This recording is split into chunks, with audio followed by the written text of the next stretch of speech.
Yeah, might as well, perhaps. We all go out walking. Could be a digest. We've got Frank from The Heart's Truth, who will be inserting perhaps many a witty quote as the time goes by.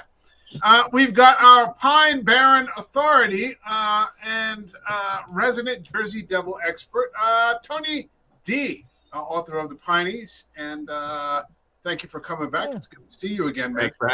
Thanks for having me. Yeah, and always. We've got Grim Tuesday, and I'm going to make an example out of you, okay? We've got Jeremy. So first time on the show, thank you for joining us.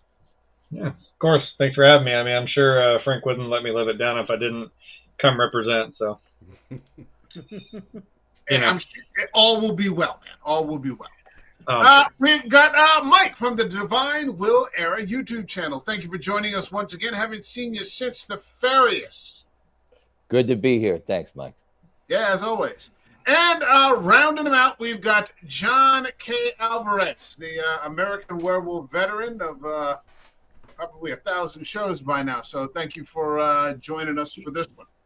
That's how good I am, Mike. You have 262 shows, but I'm a veteran of 1,000, ladies and gentlemen. Well, it's like the old Chris Jericho videos where Malenko was the master of 1,000 holds, and so Jericho became the master of 1,004. So That's exactly. it's kind of like that. So, the late great Genr Hackman passed away a little over a week ago under very strange circumstances that we have yet to, it's yet to be revealed, the details. He lived a good life, and by all, a long life, made it to 94 years of age. One of the best to ever do it. I've always said, and we say on this show a lot, that there's a strong correlation between creative people and crazy. So, guys are cutting off their ears and mailing them to women. And, I think the thing that allows them to be creative is the hole they have inside of them. And so you can fill that with whatever, book you're writing or whatever part you're playing. Mm-hmm. A lot of time it gets filled up with negative shit. But I said, an example of someone, whose feet are almost, in my experience, have been exclusively on the concrete was Anthony Hopkins. Hopkins turned 87. He celebrated 49 years of sobriety, and he's just churning out hit after hit. But if you were going to mention the very next person, it would have to be Genr Hackman. Just fantastic, fantastic. Performance after performance, whether it was a blockbuster, whether it was a small role, whether it was a comedy, whether it was, where he's playing a hero, whether he's playing a villain. It was just always great. So this is our appreciation stream to the late, great Genr Hackman. If you guys are ready to go, shall we get it going? Let us go. Boogie woogie.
man. So, let's start Coulda off with jammed. Frank. Let's start off with Frank. Maybe and then we'll go round robin. Maybe quick. The way we set it up was I asked everybody that was going to appear to pick one film, and then we would discuss it. But I'm going to ask very quickly, maybe 60 seconds. Give just your thoughts on Gene Hackman. Was he one of your favorites, or was he someone in periphery that, oh my God, he's on, I'm going to watch him, but I didn't really go out of my way. What's the deal? If you wanted to add a big load of class to your film, this is the guy you go to.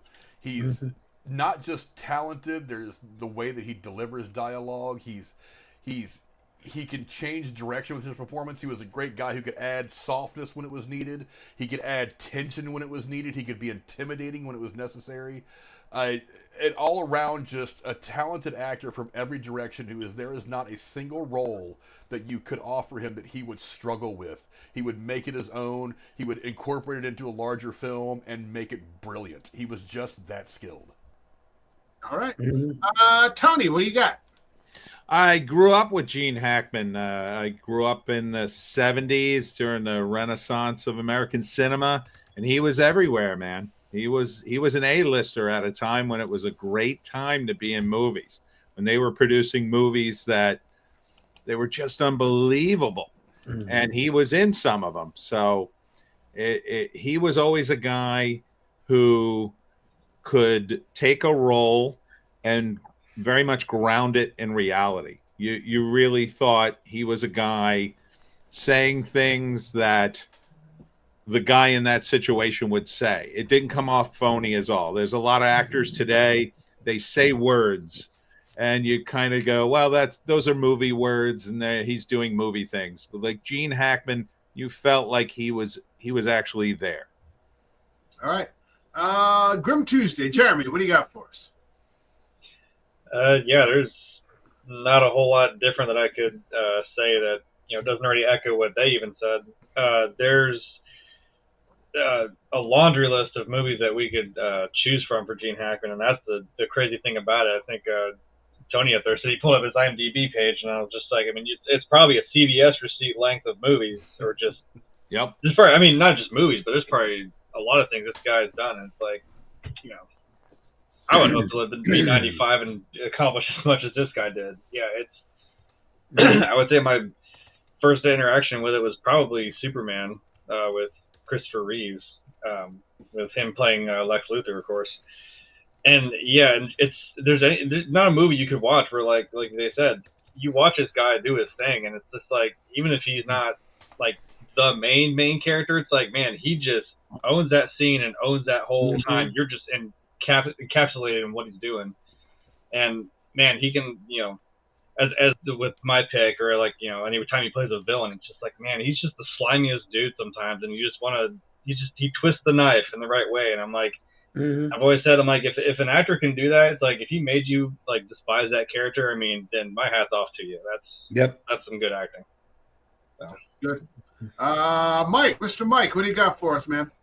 I love Gene Hackman, and I'm not just saying that because he's dead. I think every movie he's in is worth watching. I struggle personally watching movies and TV past the year 2000, so I live back here in these old movies, and he's such a big part of that. He's such a big part of the Tubi app, which I'm so fond of. I love his laugh. It's just, and I'm glad to be here tonight. All right. John, what do you got for us? Gene Hackman was the character actor that brought character to acting, is the best way I can always describe that. I've never seen him give a bad performance, even in some of the movies that people don't talk about. I was talking about this with fellow actors of mine, because some of us, when we were at Cape May Stage, used to talk about Gene a lot. And someone said, you could give a list of top 20 films of Gene Hackman, and that list could be completely different, except for maybe the top 2. But everything, and there wouldn't be a bad pick in the lot. The best way to really describe it was, I saw an interview real fast with from Mark Maron. He was interviewing Ethan Hawke, and Ethan Hawke said he was intimidated about doing Judgment Day with Denzel Washington. He said, because Denzel Washington controlled every scene except when he worked with Gene Hackman. Hmm. And when he asked Denzel Washington about that, he said Denzel just smiled and he said, I wanted to work with Gene Hackman because I wanted to work with the master. And there's no other best description I could think of it. He was a master at what he did. In an era of action stars and matinee idols, I know that's kind of a very outdated term, but it's nice to see someone who was acting. Mm-hmm. It's not dependent on taking your shirt off or some highly choreographed fight scene or a bunch of special effects. I mean, the guy was just there, and whatever he was doing, you believed it. If he was the scumbag who was beating Morgan Freeman to death, you believed it. If he was the guy, and this was not one of the best movies he was ever in, but he was great in it. And I own a copy of it, Behind Enemy Lines. I love that movie. Good movie. He's better in it than Owen Wilson. Because Owen Wilson's okay, but I mean, I kind of watch it for Gene Hackman. How's Gene Hackman going to rescue him? How's Gene Hackman? Because it's Gene Hackman. He's going to get there. He was up there with like Sean Connery of sorts. In one of the all-time character actors, probably better than Connery. Okay, so let's get started. Frank, you had a movie that you wanted to pick. Let us know what it is so we can talk about it for a little bit, and then we'll do that for all the movies, and then just go into some sort of open discussion, and we'll just kind of go from there. What do you have for us, man?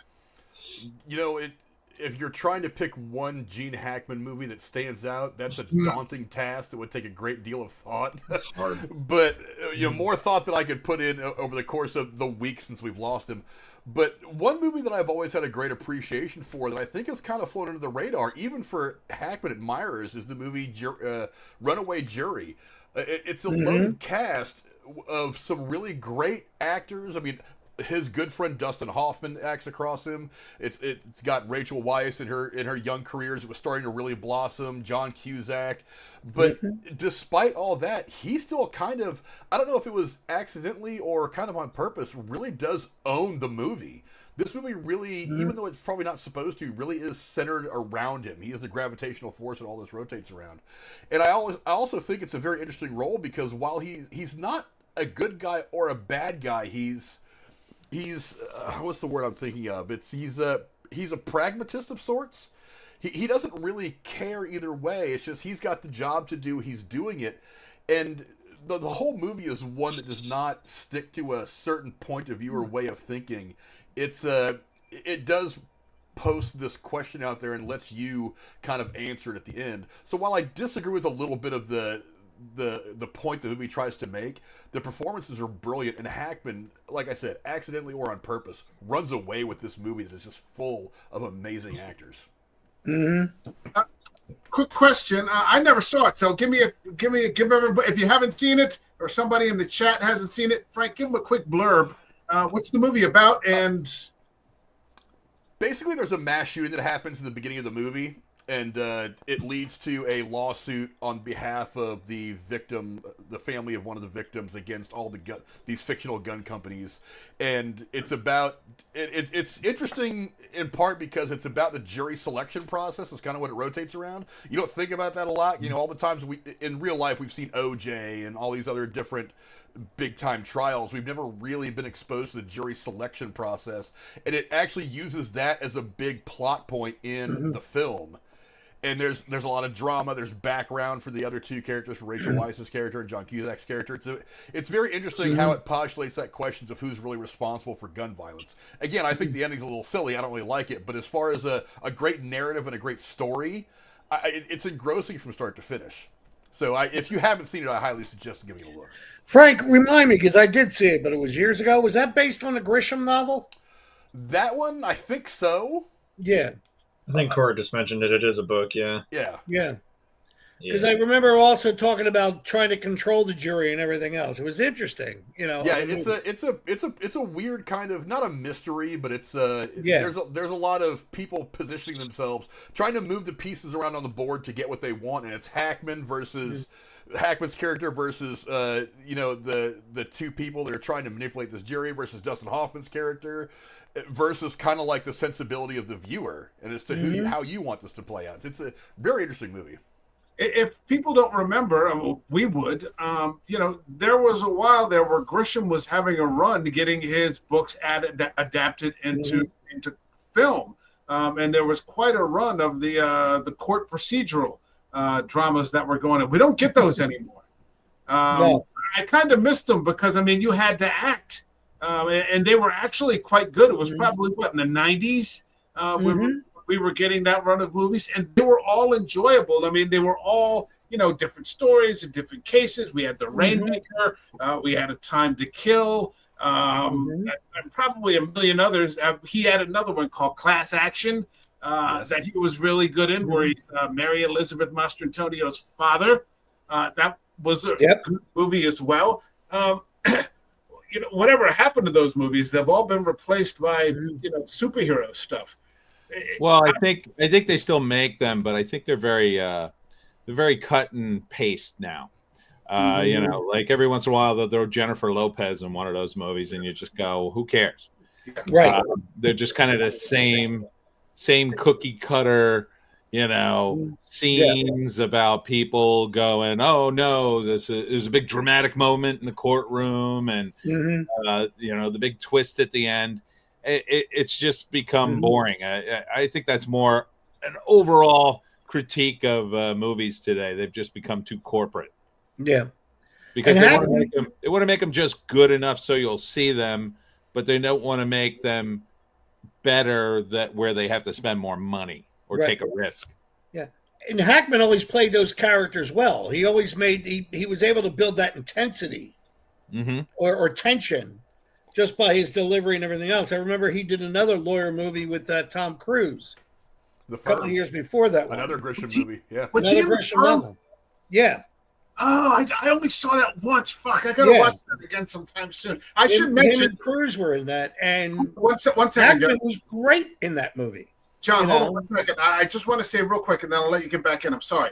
Runaway Jury. I was just checking. If you're in the chat, Runaway Jury is currently available on Tubi. So you can watch this movie for free. Don't take our word for it. See it for yourself. But it's Genr Hackman, and if you're in the chat, you probably already know, that it's it's on the money. But this current movie is currently available on Tubi. So go check it out. Go ahead, John. I'm sorry. Hackman had a way of doing that when he performed, because a lot of these drama type movies, it's not action packed, but he made it build that tension up like it was action packed type deal. Your adrenaline pumped. You sat up and paid attention, and that's from his performance. And also knowing what a good script is.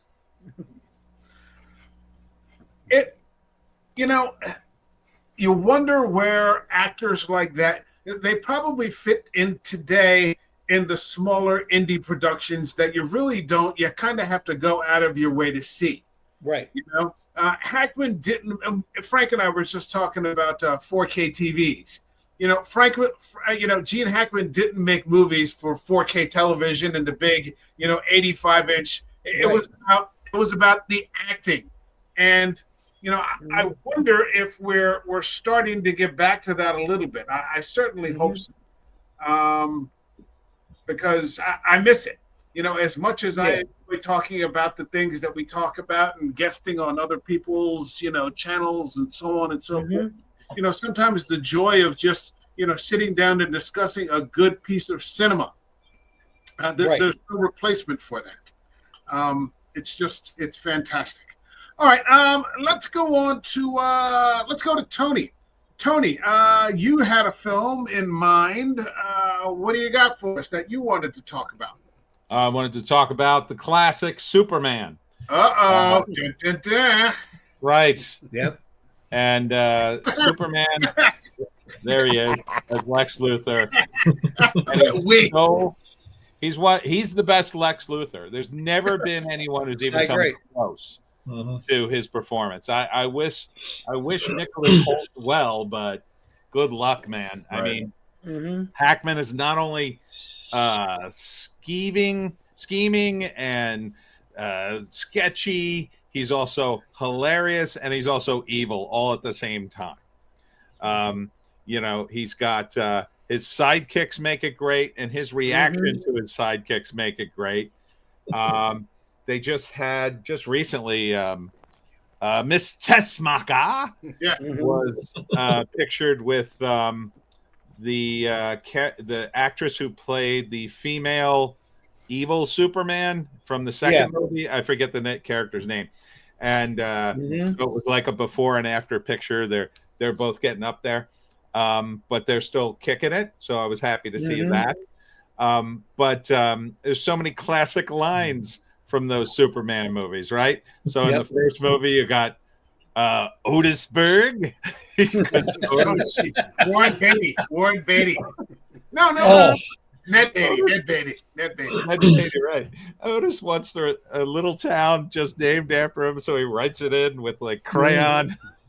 Lex so he starts wiping it off. Yeah, he's so mad. Lex is so mad. Otisburg. And then in the second movie, you got the all-time classic line, and you never get anybody do it better. Like, what's in this for you, Lex? Australia. Oh, it's such a great moment because it tells you everything about his version of Lex Luthor, right?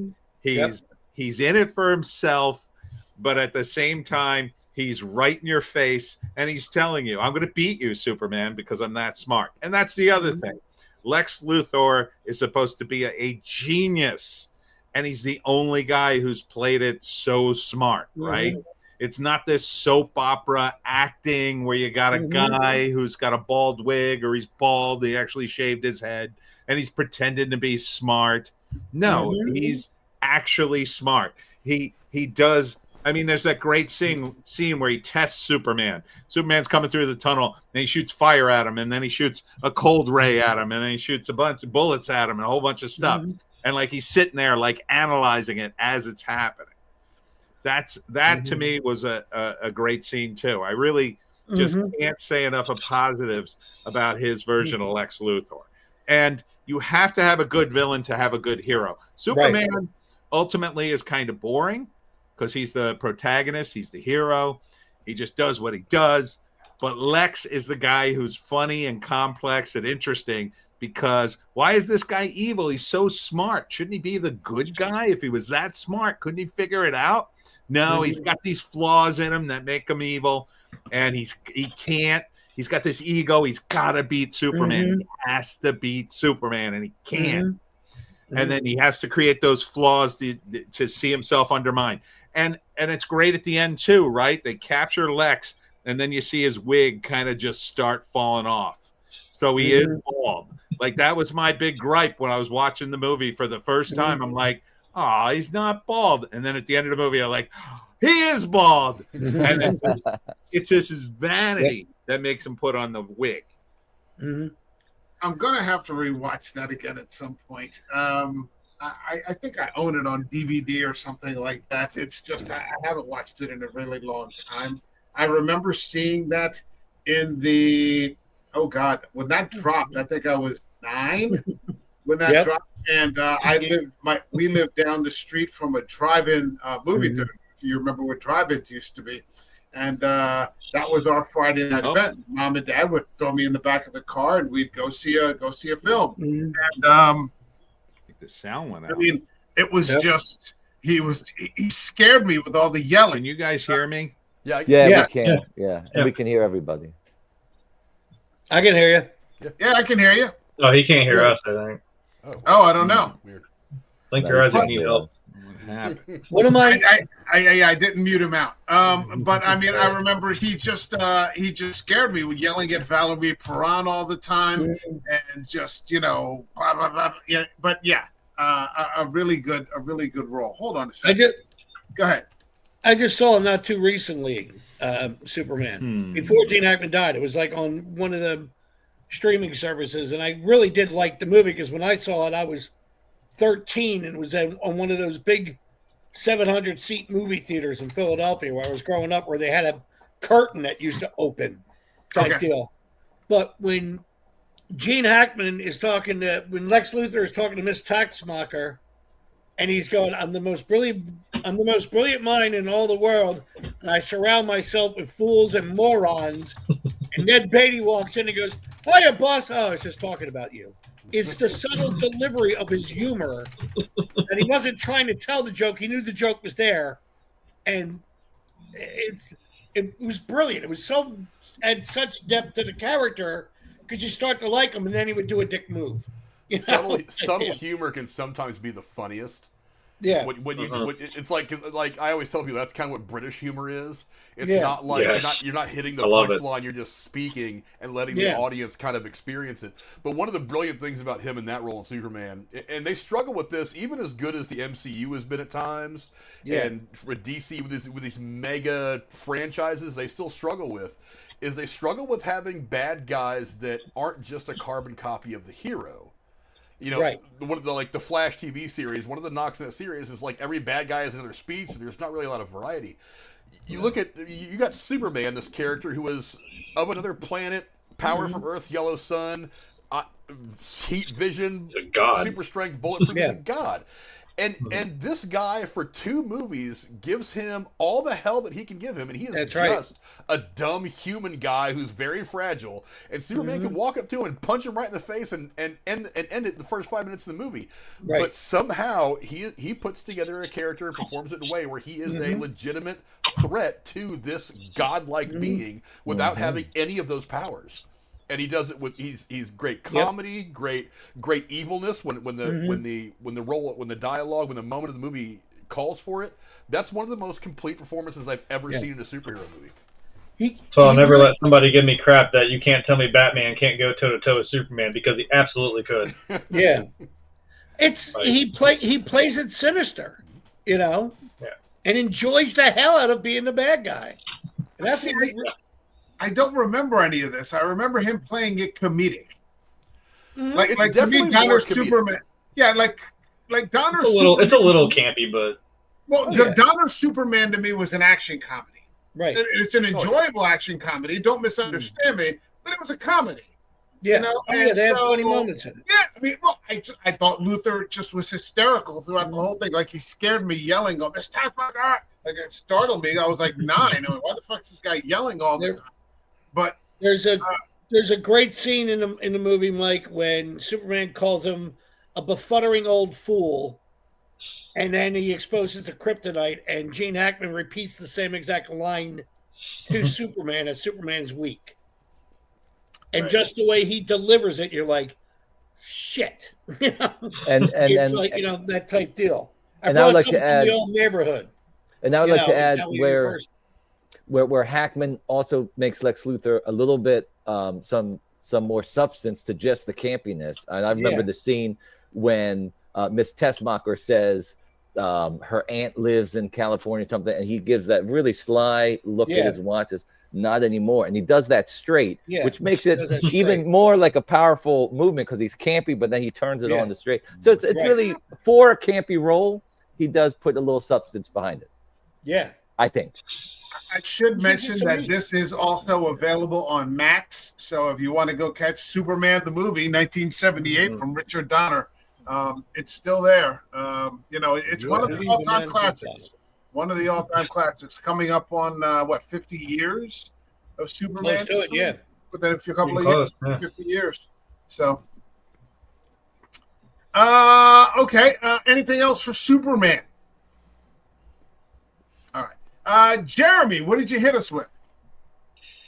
Well, I guess I'm going to do a complete genre switch, and I decided to go with a Western. I went with the 1995 film The Quick and the Dead, and I'll just be a nerd and I'll read it like Frank does. For anyone who doesn't know, it's a 1995 American revisionist Western film directed by Sam Raimi, of all people, starring Sharon Stone, Gene Hackman, of course, Russell Crowe, Leonardo DiCaprio. It stops right there, but I'm also going to add, of course, it had Bruce Campbell, it had Keith David. probably Lance someone I'm Henriksen? missing. What? Lance Henriksen. Yeah, and Tobin Bell of the Saw franchise. So Mhm. it's a wild cast. And it focuses on a character called the Lady, played by Sharon Stone, who's a gunfighter who rides into a frontier town by the name of Redemption, controlled by John Harrod, who is, of course, played by Gene Hackman. And she joins a deadly dueling competition in an attempt to exact revenge for her father's death, which, spoiler alert, was caused by Gene Hackman. So the tension's There you there. go. Now I got it. I totally forgot the Gladiator was in this movie. I'm sorry, Russell Crowe. I was so entertained, I just completely forgot he was there. My bad. Playing a So creature in a I way.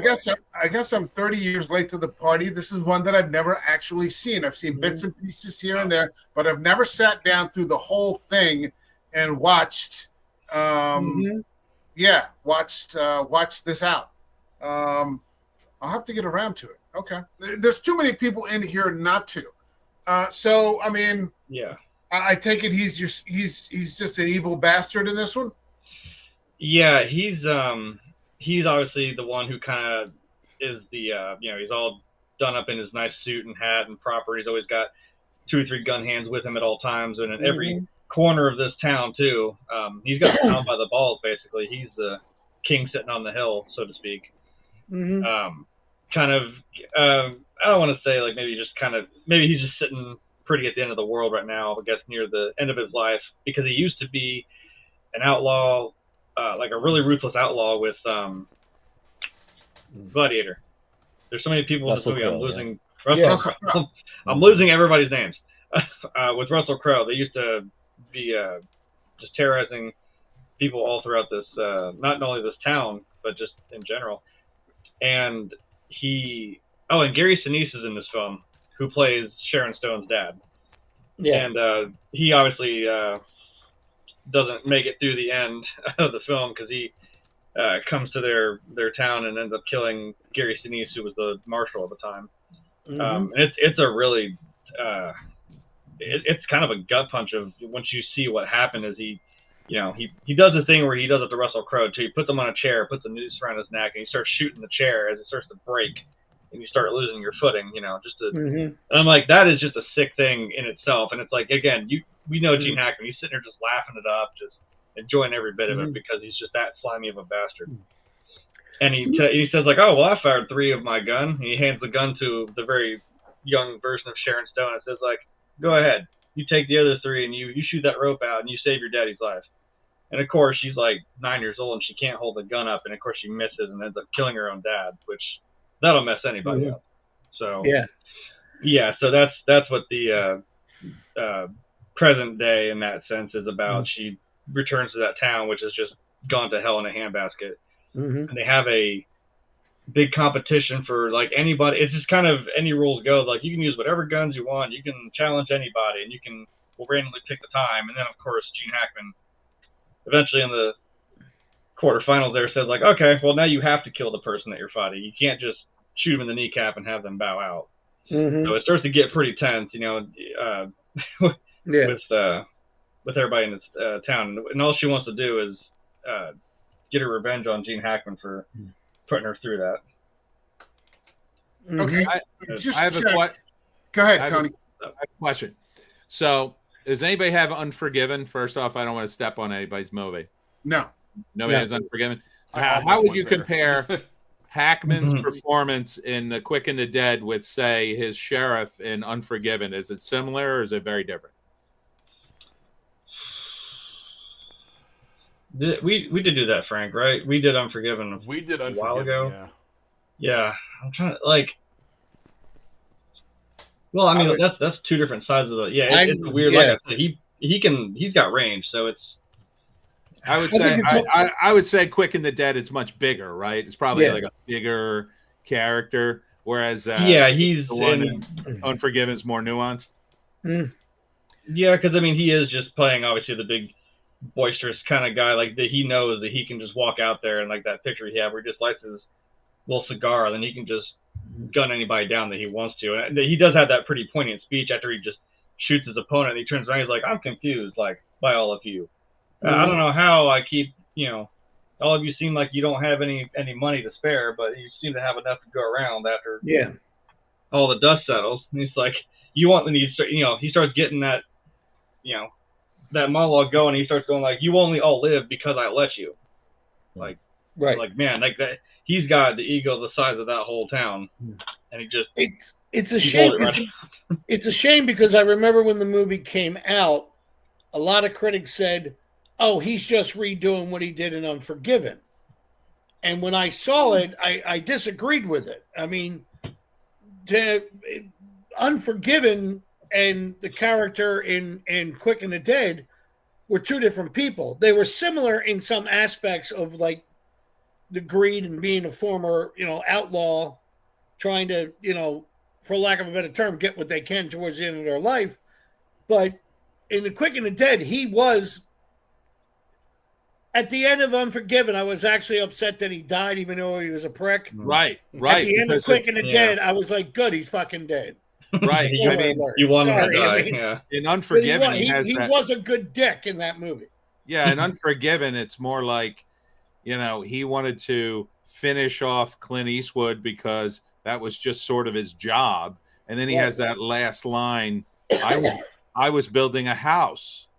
And then he dies. Right, yeah. And it's just like, wow. Like this. I didn't know Sam Raimi directed Quick and the Dead. Yeah. That's what kind of got me. me. Right. I gotta watch that again then. That's why I like some of the stuff you can kind of, I mean, some of the things like where he does have a cool death, like where she shoots him and then like all of a sudden there's just like this perfectly clean hole going through his body. You see like his shadow on the ground, you see the hole coming through. I was like, okay, well that's not really. And then she pulls another one, like shoots his like right through his dome, and he does like a triple somersault backwards. I'm like, whatever. Yeah. Have your moment. It was kind of funny. Let me ask you, Sam Raimi thing.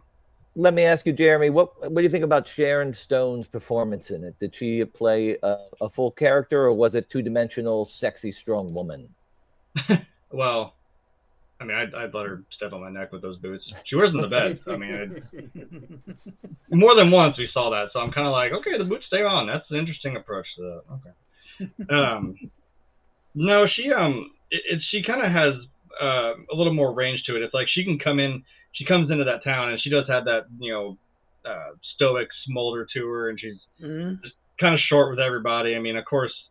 Some lady walks into the saloon, she asks for a room, and the guy doesn't even look at her. He says, like, whores are to the left. And she just puts her cigar down and says, say that shit again. He's like, whores are to the left. She kicks his fucking chair out from underneath them. And I'm like, oh. And he's like, oh, okay, maybe let's get the lady a room. So, yeah, she has that, like, to draw you in. And then you can tell it's, like, it's one of those, like, you can, like we said, like, on the last show, like something Mike Tyson said, like, you have a plan until you get punched in the face. That's right. Right. Everyone has a plan to get punched in the face. It's like she knows what she's gonna do, but she's still like scared to do it. You know what I mean? Like she's got Genr Hackman. Like she could, and as we saw when she saved Russell Crowe's life from being hung in the saloon, she could just easily quick draw him right there. But it's like she's just having that struggle of like, look, I'm not sure I can do this. And she even has a moment in the cemetery with Macaulay Culkin's creepy hobo neighbor guy, because he was in it too, which is funny, from Home Alone. Yeah, right. Yeah. And he even kind of like brings her back down, like, look, he's like, I was cowardly too. Like I was there with you when it's happened. I didn't do anything. He's like, I was actually a full-grown adult. He's like, I don't think he's like, I don't blame you for not stepping in. What could you have done?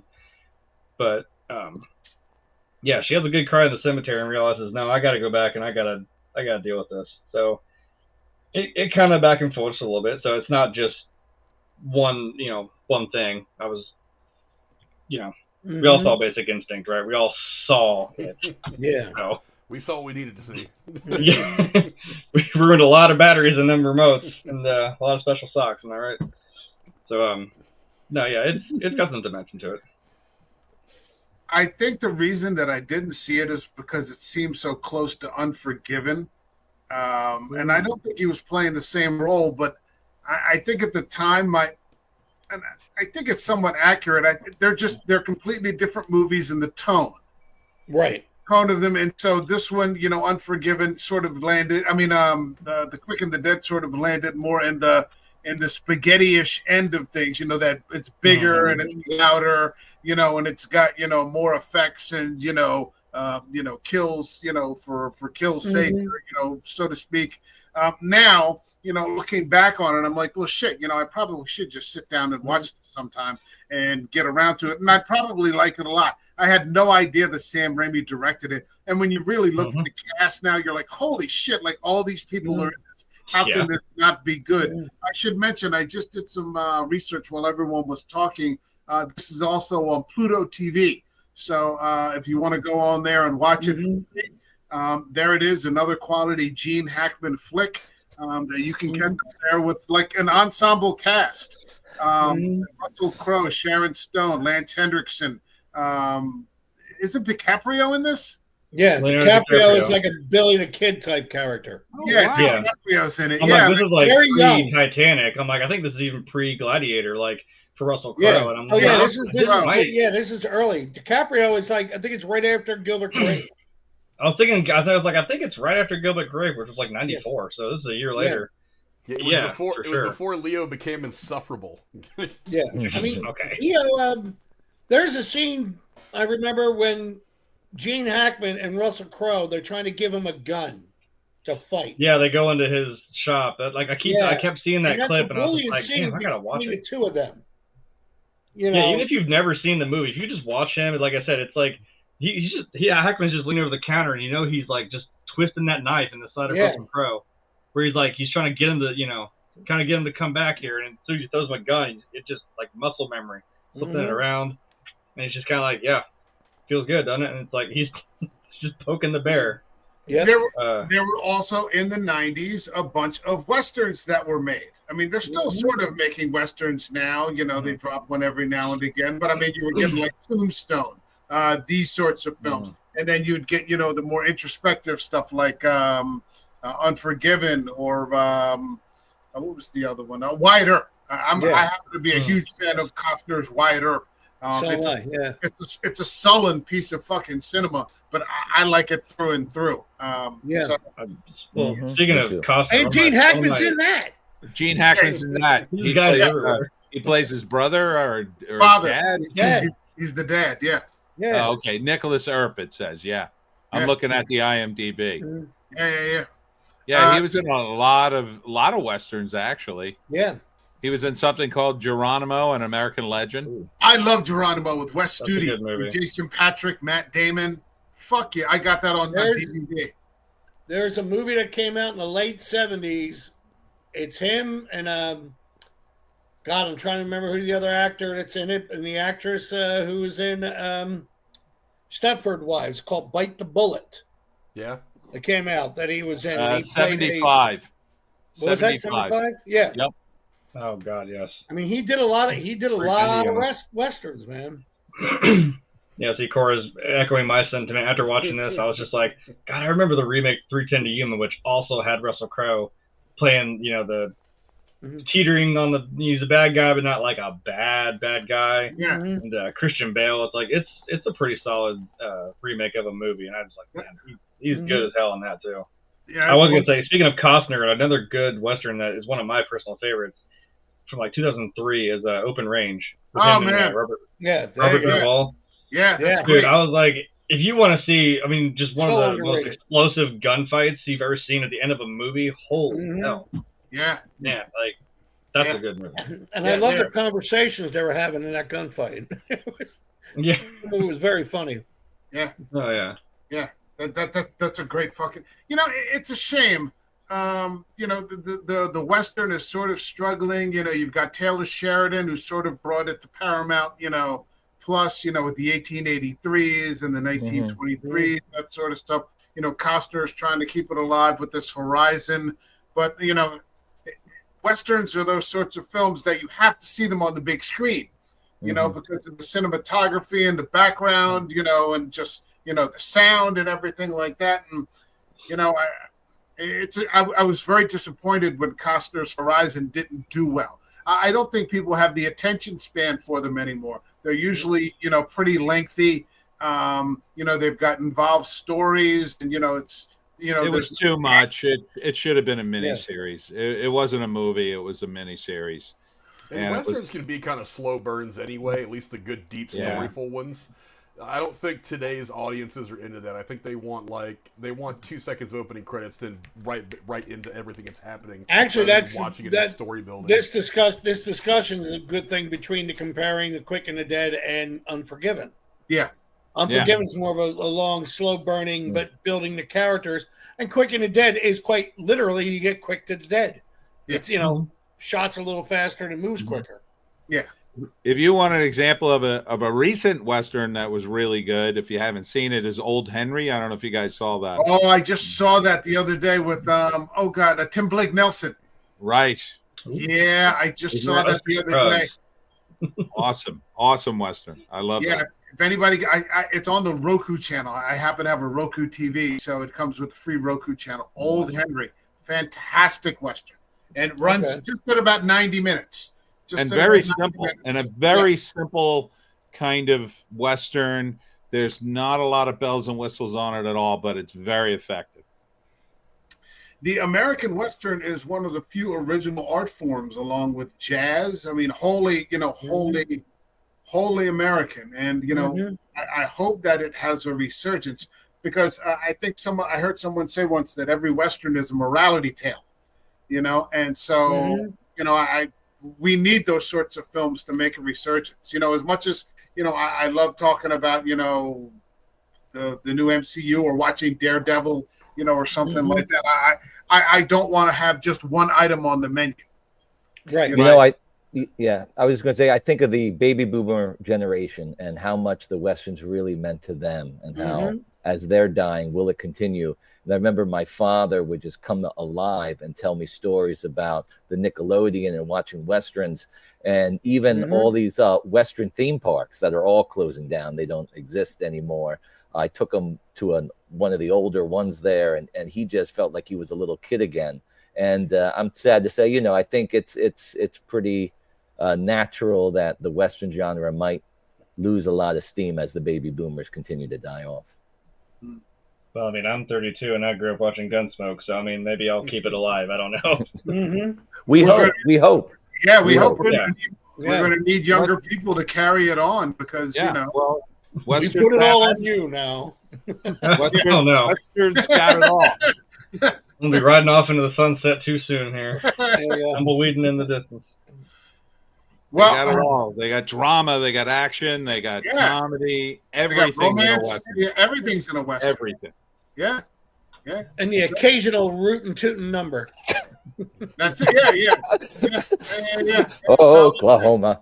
It's all in there. It's all in there. Shit. I mean, even watching something like Rio Bravo. I fucking love Rio Bravo. I love Dean Martin's great in Oh it. yeah, man. He's just sitting there with King Rick Cool, Schroeder. man. Yeah, they're just sitting there in the jail cell singing that song, and I'm like, this is fucking fantastic. Dude, Or you're watching- Captain Ricky Nelson, Oh yeah. from Or- Ozzie and Harriet, Yeah. Who would have thunk it with Dean Martin? Dean Martin. It's fantastic. Or you're watching The Searchers, or Pale Rider, or any of these are just fantastic. 5 years ago, I saw Cat Ballou for the first time, and I'm going, wait a minute, that's not King Cole singing in between all the scenes. But it was a great movie. It was fun. I just watched the other day. I love this movie. It just happened to be on. I forget, it was on Hulu or something like that. Remember Hidalgo? It's not exactly a Western. Oh yeah. That's a great love- movie. Mm-hmm. It's a fantastic movie. Yeah. Mm-hmm. Not I technically. love I mean, dude going over to take part in like a 3,000-mile race in the Arabian desert. I'm like, yeah, but that's the thing, is he's literally called. That's his nickname. He's the cowboy. He's the American guy. Yeah. So, Yeah.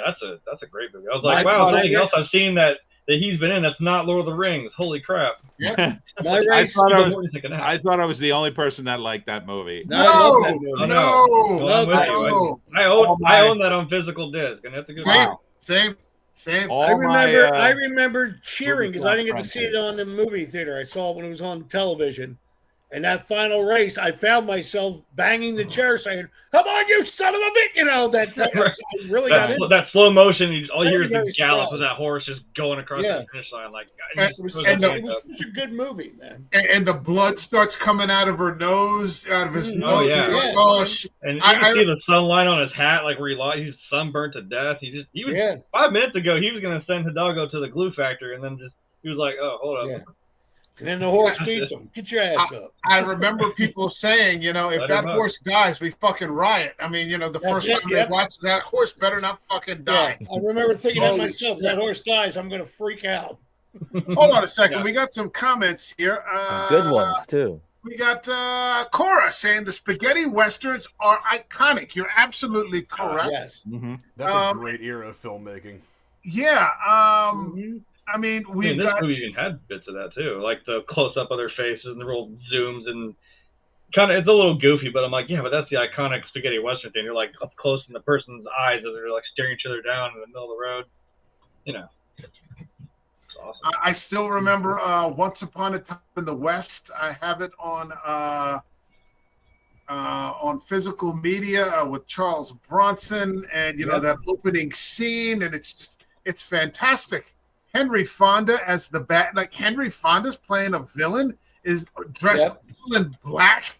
I like, how is this possible? It's like operatic with this beautiful score, and you've got Claudia Cardinal, which is like just stunningly gorgeous woman, and you're like, holy shit, like this is like epic. I remember the first time I watched it, probably 25 years ago, but I'm like, how have I gone this many years without watching this movie? It's like the greatest thing I've ever seen. It's fantastic. So many great westerns come out of that era. Hold on a second. BJ Wallner, what's happening? Thanks for stopping in. And Grim, your dad is That's my mom. smoke. Yeah, nothing wrong with that. Nothing wrong with that. Nothing wrong with that at all. Cora says TCM is a gem on cable anymore. I'd like to watch at least one classic movie from the 40s through the 60s each week. Yeah, there's nothing wrong with that because guess what? You're going to get some fucking acting. I was tempted to watch. We're getting off track for westerns, but I was tempted to watch The Third Man the other day with Orson Welles. Love that movie. Oh yeah, that's a serious noir. And I was like, not right now, but I got to get back to it. And TCM is another one that comes with the Max app. If you get the Max app, they have TCM on there for free because. Oh, do they really? Yeah, I don't have cable television. I have. Well, I'm gonna fall down a rabbit hole. Oh God, no. Yeah, it's on there. So you click down, and it's like Discovery, Max, HBO, TCM. So like I can watch Shark Week. Like I like to watch Shark Week. So when Shark Week comes up, I don't have Discovery, but I have Max, so I can catch it through there. And TCM's on there too. Oh boy. Yeah, love watching things on TCM. That's how I found out about. I didn't know that there was a silent version of The Wizard of Oz. Right, and those were the words that left my mouth. I was like, hold on. I sat back and I watched. I was like, hold on, I want to see this, and it's so weird. Frank, you're nodding your head. I think you know what I'm talking about. It's really weird, I've only seen clips of the silent film. I know it's there, and I can watch that. I just never got around to it, but it is. Yeah, the Judy Garland version that we all know is not the first time they put that on film. Right. Yeah. Well, it's like if you watch the That's what got silent me. films of Moses. There's one of them that's a silent film, and Ben-Hur has a silent film. So they've been doing remakes back in the 40s and the 50s. And speaking right. of Wizard of Oz, if you want I was going to to say, watch that. It's okay. I'm sorry. I was going to say, Return to Oz. Ever see the Return to Oz Disney that came out in the 90s with the Wheelers and the headless one? Now that is a weird variation of Wizard of That was Oz. a very odd movie. Yep. Well, there's Yes. also the Wiz from like the 70s or 80s. Yeah. That was the 70s, yeah. I love The Wiz. I love Wiz. The Wiz. Actually, that's coming back to Broadway. They Yeah. asked John Legend to tweak it up a little bit. The whole fucking thing is weird, man. The whole thing is weird. You're right. The Munchkin, everything. Well, and like I said, even the You're right. 1925 version is just weirdly surreal, man. I love the different uses of, like, they do that back in the day. They use different film, different colors of film to show, like, okay, this is a different scene. This is Oz. This is the dungeon, like where they're being held captive. This is Kansas. You know, it's That's when poppies were legal. Yeah, right. well, yeah. Before they start dumping asbestos on them, they're like, that looks like some beautiful snow, doesn't it? I no idea. remember. Well, I remember watching it the first time, and when the house fell on the witch, and her feet are sticking out from under the fucking house, and I was like And they just 6 or 8 years old. And I'm like, what the fuck are we watching? It freaked me the hell out. Or like when they're going down the yellow brick road, and the witch is like hanging behind the fucking tree. I'm like, what? She's right there. Like, this is a horror movie, no, man. it was. For me, it was the flying monkey scared the absolute shit out of me as a kid. I don't know what it was, man. They were freaky. Do you know what would have made that movie better? Gene Hackman. That would have made that movie. Oh, he would have made a good version of the Wizard. Way to get us Holy back shit. on track. Thank you. It would have been the great segue. Wizard Yeah. of Oz. He would have been a great lion. He would have been a great anything. Tin Man. I wouldn't have wanted him as a Tin Man. No, not the Tin Man, but the Lion. I would actually pay He'd be good every money to Munchkin. see him play the wizard. Yeah. what I'm saying. Every He'd once- be a Oh good- yeah, he would have been great as the wizard. You know, he would have won at the end. You know, The Wiz is incredible. The Wiz is incredible. the I use Wiz is YouTube incredible because it has Michael Jackson singing the It's 'cause song. Michael Jackson. Yeah. And He's Diana the Ross. scarecrow. I ain't Diana Ross. That's right. Who else was in that? Man. Richard Pryor was the Richard wizard. Pryor. Yep. Hell yeah. Jesus. Yep. Okay. All right. Let's Anyway. let's get back to some Hackman. Yes. We've got Mike. What do you got for us?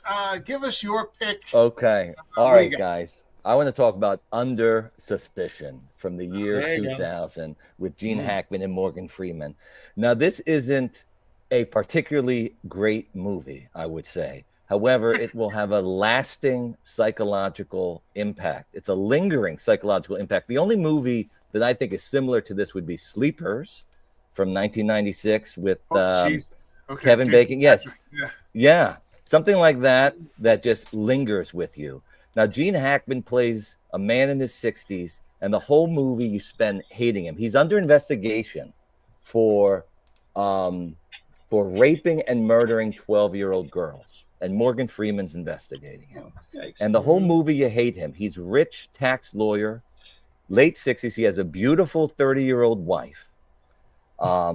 And then you find out, well, he was dating her since she was like 19. What is he, a groomer? You know, so he's under investigation. The cops go in hard and they find his porn, and it's legal college girl porn. And then they find out he's with prostitutes, these young, vulnerable 18-year-old women of color prostitutes. And they just put so much pressure on his wife that his wife thinks that he did it too. So his wife says, oh, I think he has an inappropriate relationship with my 13-year-old niece. And I'm going to help the cops come into my house and try to find evidence against them. And then they find some circumstantial evidence that these little girls were in the background of one of the pictures of birds that he takes, because he takes a lot of pictures of birds, what have you. So the cops go on him. You hate this man for everything that he's done. And at the end, boom, he's innocent. And that's where the movie, and his whole life is destroyed by these cops. His whole marriage is destroyed, the betrayal. And of course, Hackman does an amazing job. And it's just like, what on God's name was that? What does it even mean? Just because he does these horrible sexual problems doesn't mean that he raped and molested. It gets into all these issues. And it's even more of a psychological, I'll say, lingering, because parts of it is just grossly outdated, you know? I mean, the movie seeks to humanize this man with sex problems, but no one in 2025 is interested in humanizing a rich 60-year-old white man who has sex with 18-year-old poor, vulnerable prostitutes. I mean, that is so out of the realm of anyone trying to make that a sympathetic character. But that's precisely what this movie does. At the end, it flips everything on you, and Hackman becomes a very sympathetic character. You feel sorry for him, and it's really something to see. It's a very unique movie, not particularly great, but a very worth watching, like anything with Gene Hackman, and really worth the experience. Mike, let me ask you a question. When you say not particularly great, do you mean not particularly like cheerful or like? Yes, or yeah, do you mean yeah. like it's When I bad? say great, yeah, it's not a Yeah. great feel-good movie that you want to watch. You don't want to watch it a second time. I'll say that. You don't want to watch it a second time. And And I think it's made to make you suffer with Gene Hackman. And I'm not sure if that's a good movie. I don't think anyone says, "Oh, I want to go suffer with Gene Hackman for an hour and a half." I'm not sure if it's a good movie. It's an artsy movie. It's very effective in what it sets out to do. Would I recommend someone to watch it? Not unless you really love Gene Hackman, like everyone in this chat room right now. I wouldn't really recommend it to my mom to watch or anything like that because it's heavy. But it's really a special film. There are a few films that I've heard of like that, where somebody, and it's almost always a man who gets sort of falsely accused. There was the movie with Philip Seymour Hoffman, Doubt, where he plays the priest, and he sort of gets persecuted by Meryl Streep, and she kind of, I think she ruins him, and then at the end she admits that she wasn't sure. There was another one with Matt. Too close to real life sometimes. Yeah, I'm sure it probably is. How things you just people get swept up, in the machine and in the gossip and in the innuendo. There was another one I think with Mads Mikkelsen, where he's like a kindergarten teacher who gets accused of having inappropriate, and it turns out not to be true. But by the time it's over with, his life. Mads Mikkelsen as a kindergartner teacher. It's a Danish movie. He does a lot of different shit overseas. That makes more sense. Yeah, the stuff he does in America, like he does, I guess, to like be, in his typecast sort of positioning. But like in his native country and over there in Europe, he does a lot more different stuff. Those movies are hard to watch. Yeah, you're right. You watch them one time and you're like, okay. Hey, there's a reason why I've only seen Schindler's List twice in my entire life. That's a heavy movie to get through. Yeah. Right. And Mike, hard. you bring up like another theme that these movies have. It also attracts like how flimsy our perception can be. It can buckle under pressure, and it makes you question reality. And you can be so sure you're perceiving something, but there's all these other factors that you can be completely misperceiving this entire relationship and scene, and just fully be convinced of something that wasn't there. There's a fantastic Japanese film called I think it's directed by Kurosawa, Rashomon, and Rashomon is the story of, I think it's a rape and a murder told from 4 different perspectives, and it stars Toshiro Mifune, and it's just 4 different people telling the same, and like the way that it shifts, from the first witness all the way to the 4th, you're like you don't know what's true and what's not. But everybody that is telling the story swears that what they saw was the truth. It's one of the greatest films of all time. Yeah, that movie created the idea of Rashomon, that it became a term, right? There became a term for that, showing in film different perspectives of the same event. Right. That is correct. Movie, you said that. I was like, there was a movie I watched where it's like, I think, I want to say, what's his name? Yeah, that's real helpful. Anyway, he plays the president, and he like gets an assassination attempt on him, and then it's from like Secret Service's angle, and Forrest Whitaker was in it. He's filming it with a camera. He saw it in the crowd. Vantage Point. Dennis Quaid. Yeah. Well, I never saw Dennis that. Quaid plays the president. Yeah, I saw that movie. Yeah. It's like weird. there's different. Yeah. There's different perspectives of this same event that everyone saw or claimed to have seen some part of this assassination attempt take place, and it was of course frustrating because of course it gets like up to that point where it's like, oh, here it comes, it cuts off and it goes to the next person, rewinds it. It's like, okay, here he was filming in the crowd and saw this happen. Like, damn. Yeah, Vantage Point is the name of the movie. It's an interesting movie. Yeah, it was kind of cool. What was that one where in Seinfeld where they recreated the Zapruder footage? Yeah. With the spitball or something back and to the left. Back and back I'm to hit. the I'm left. hit. That had to be one miracle loogie. That was an example of a Rashomon and Seinfeld because it was a mechanism they used in sitcoms all the time. Just like, they'd always do a Christmas Carol episode or an episode where all the characters were trapped in an elevator for most of the time. They'd always do a Rashomon episode. Right. Hold on a second. We got somebody here. AJ Raider. Thanks for stopping in. Hey. What's up, everybody? I know who killed Gene Hackman. It was Casey is Raw, just like he killed Betty White. Oh, AJ, that Don't joke, give him any more credit that he doesn't AJ, that deserve. joke died 4 years ago. Seriously. You know, I almost turned the Trump. Get him out. Get him out of here. does anybody actually think that they understand what happened to Hackman?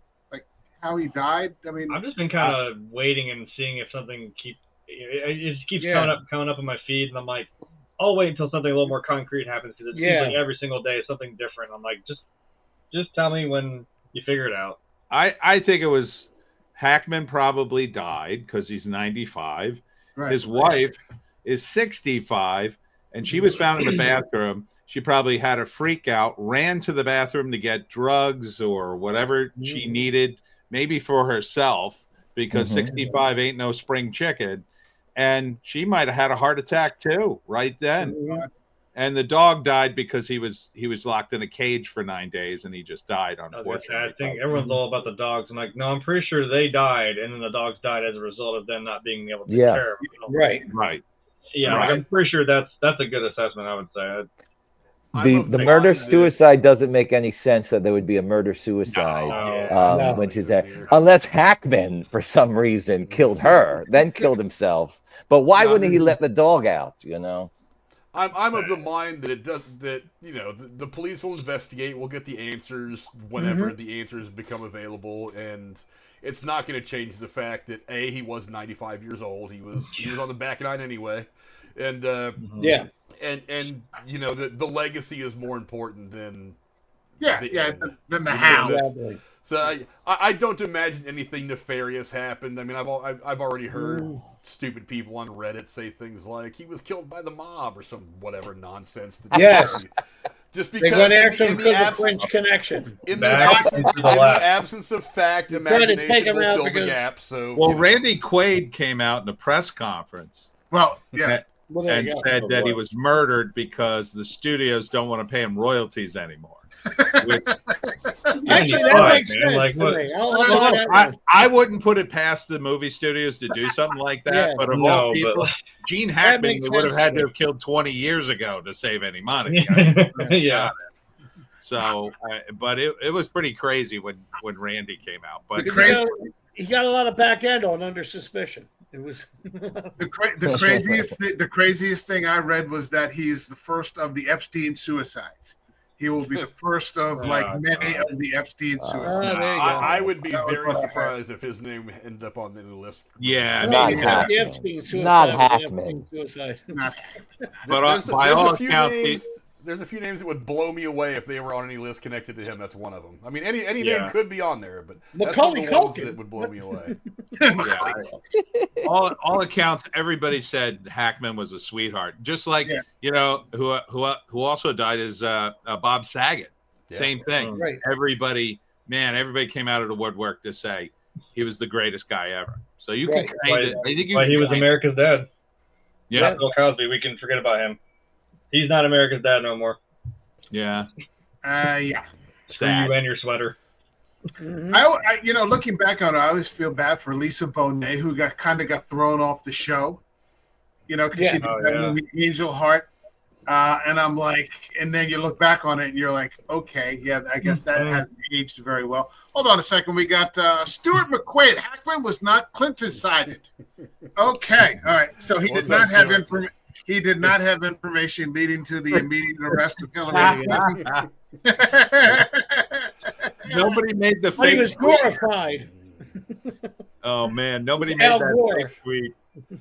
Shout out to all the people down there in Australia, Stuart. What's up? There you go. Yeah.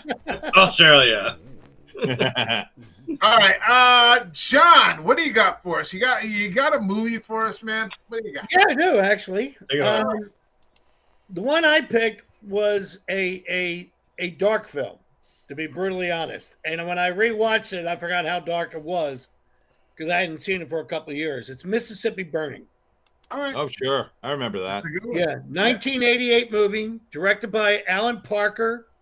For many who do not know Alan Parker, he has done so many different films. In fact, Michael, you just mentioned one. He did Angel Heart. Yeah. And he's a British filmmaker who tells a very good story. And even though he lays everything out because it's not a quick film, the tension keeps you going. It's a story about 3 civil rights workers in 1964 who were killed in Louisiana. Mississippi. And Mississippi, I'm sorry.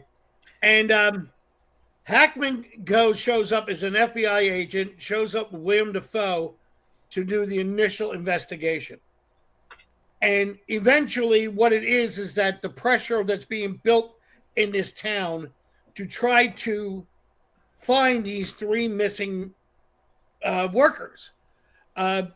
Most of the people in town said it's a joke. They're up in Chicago. Everybody's laughing at them. You know, this is all set up. They were saying it was set up by Martin Luther King and everything else.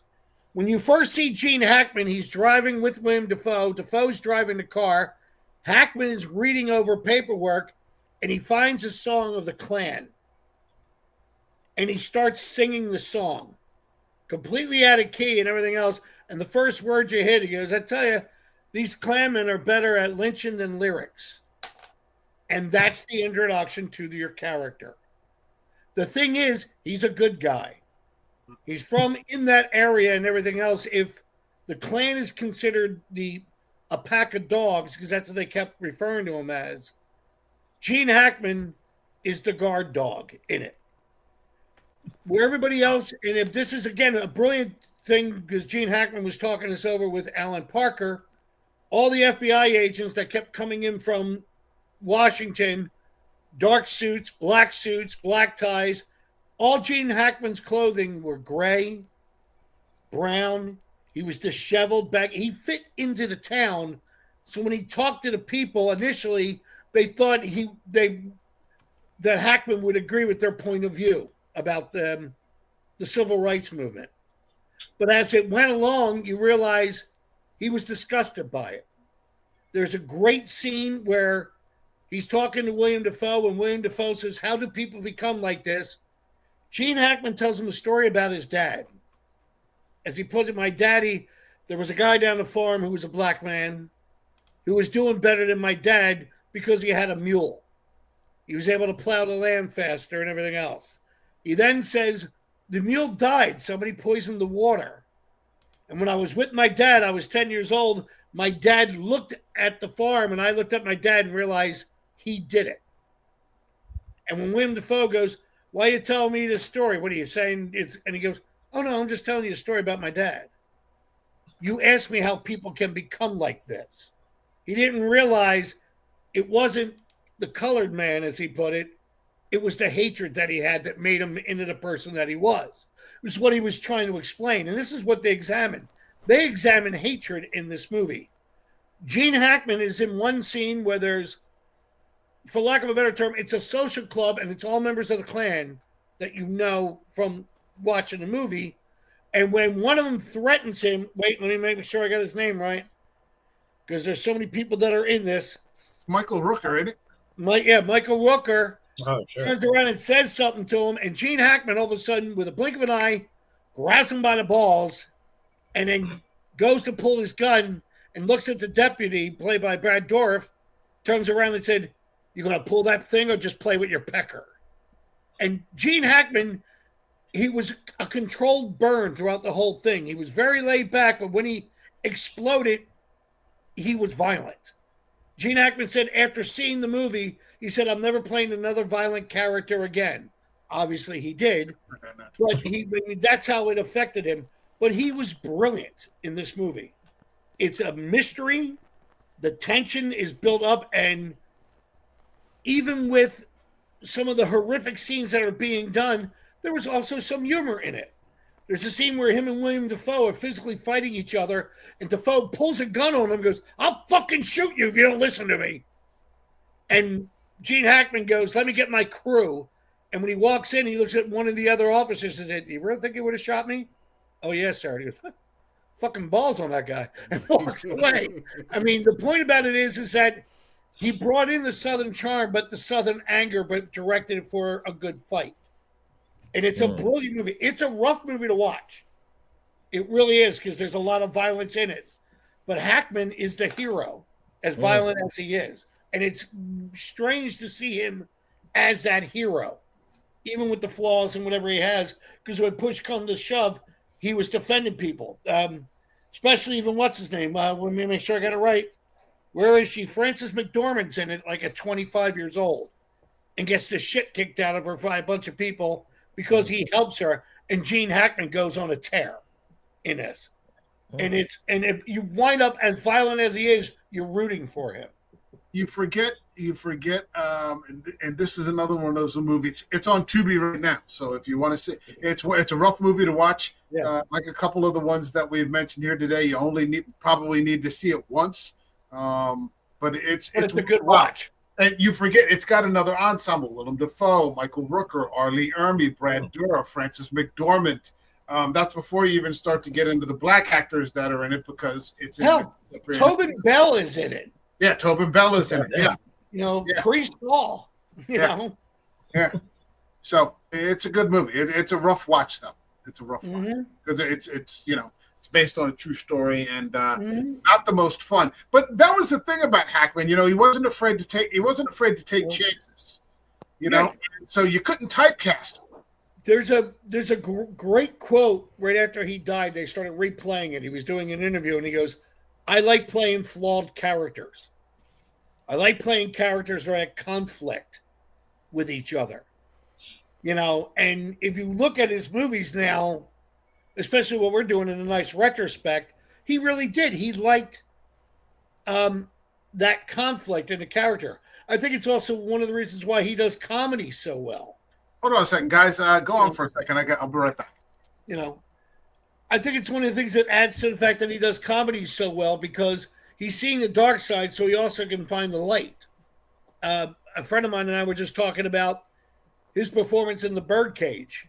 We review it as classic comedy, and he's brilliant in it. Yeah. That speech he does talking about driving down and finding the real America, Robin Williams said it took us 4 days to shoot that scene because him and Diane Weiss couldn't stop laughing.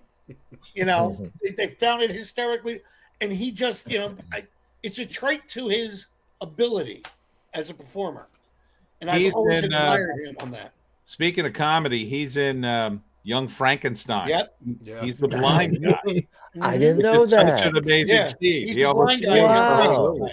That's awesome. Yeah. I always forget that. When I see it, I go, "Oh my God, it's Gene Hackman." Yeah. But I forgot Gene Wilder was in Bonnie and Clyde. Yes. Yes, he is. Gene Wilder He is in is. Bonnie and Clyde. And him and Gene Wilder struck up a friendship. And when Gene Wilder told him he was doing it, he goes, "Is there anything for me?" And he goes, "Well, there's the blind guy."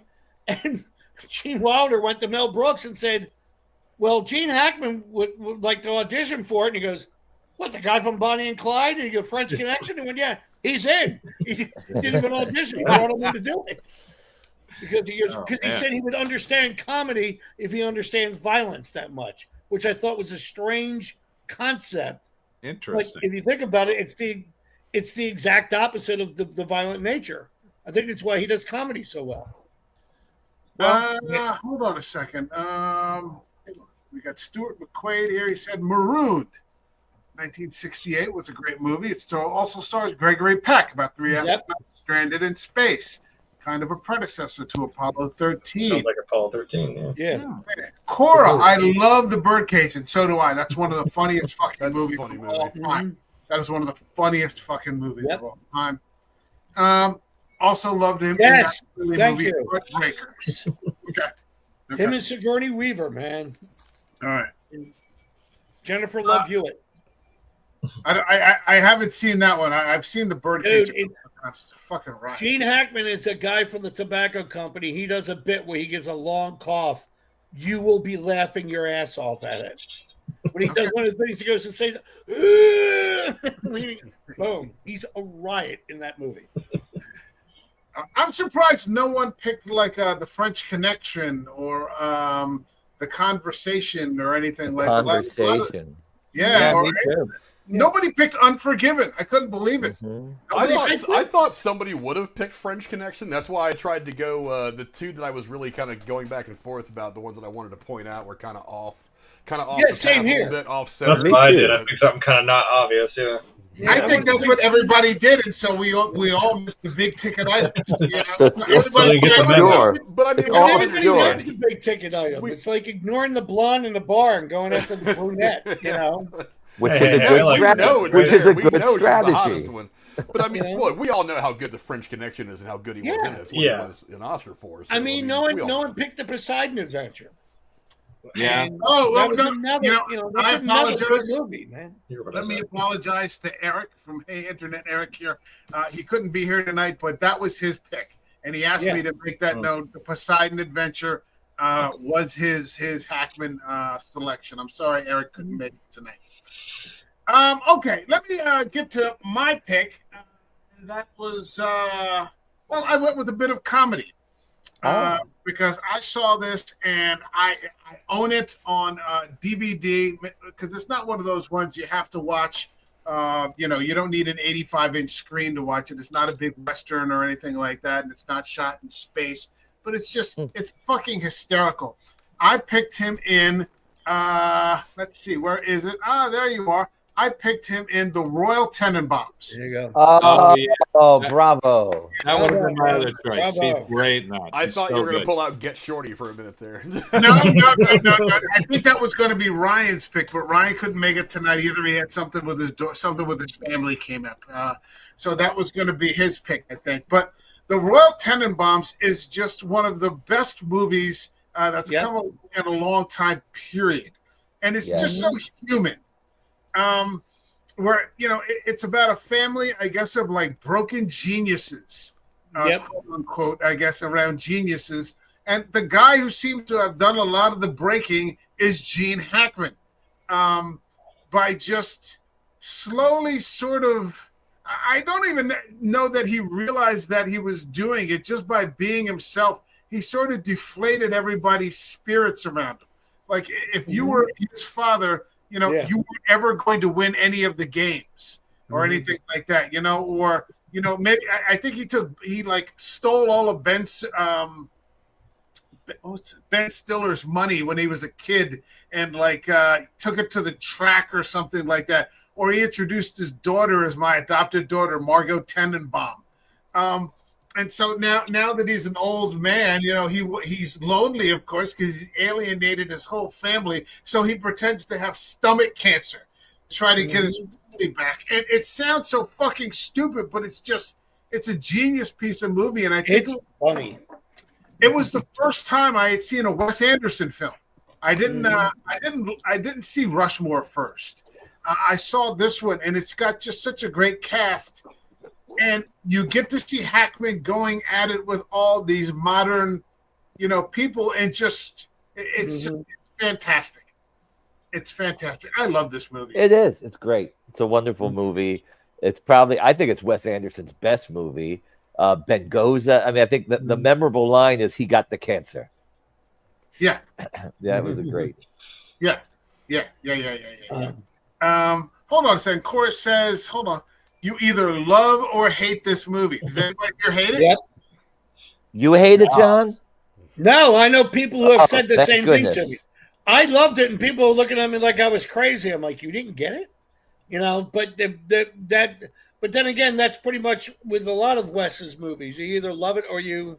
He's I don't get it. a very cerebral filmmaker. He can do he can do a lot of different kinds of genres, but it's not so upfront and in your face. It's thoughtful viewing. And so if you're used to watching Dodgeball, probably a Wes Anderson film isn't your, it's not your cup of tea necessarily. There's a great quote I just saw from Bill Murray. Bill Murray was talking about doing the Royal Tenenbaum, and he said he didn't mention the other actor Genr Hackman was working with, but the other actor didn't know his lines. And they had to keep reshooting, and Hackman started getting upset. Not mad, wasn't having a temper tantrum, but he started getting a bit upset.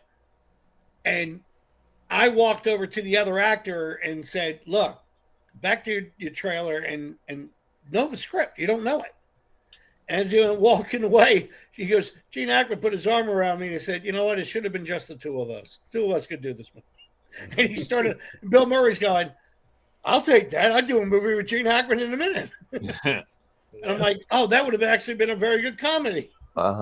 Bill Murray was just on Rogan's podcast. That was an amazing podcast. Just to Yeah, hear I saw about that. filmmaking. I got about halfway through it. I haven't been able to finish the rest of it. It's been great so far. It's been great so far. I love how he doesn't know anything modern. Like he barely knew who Rogan was. He goes, I know that you do this, and can I just keep on talking? Rogan's like, yeah, just okay, all right, fine, like he wasn't like pretending to like not know who he was. He legitimately had no idea who Joe Rogan was. Speaking of Bill Murray, I thought he did dramatic stuff later in life. Yeah. But then I just saw this movie called Razor's Edge from the 80s. That was his first drama. Yeah. And I'm not sure if it did well or not, but I really enjoyed the movie. I'm not sure if it flopped or what have you, but I thought it was really good. It did actually, Mike. When he actually shot it before Ghostbusters, and they were shelving it, and when Ghostbusters became a blockbuster, here's another movie that Bill Murray did, and that's how they released it. But I saw it when it came on HBO, and I thought it was great.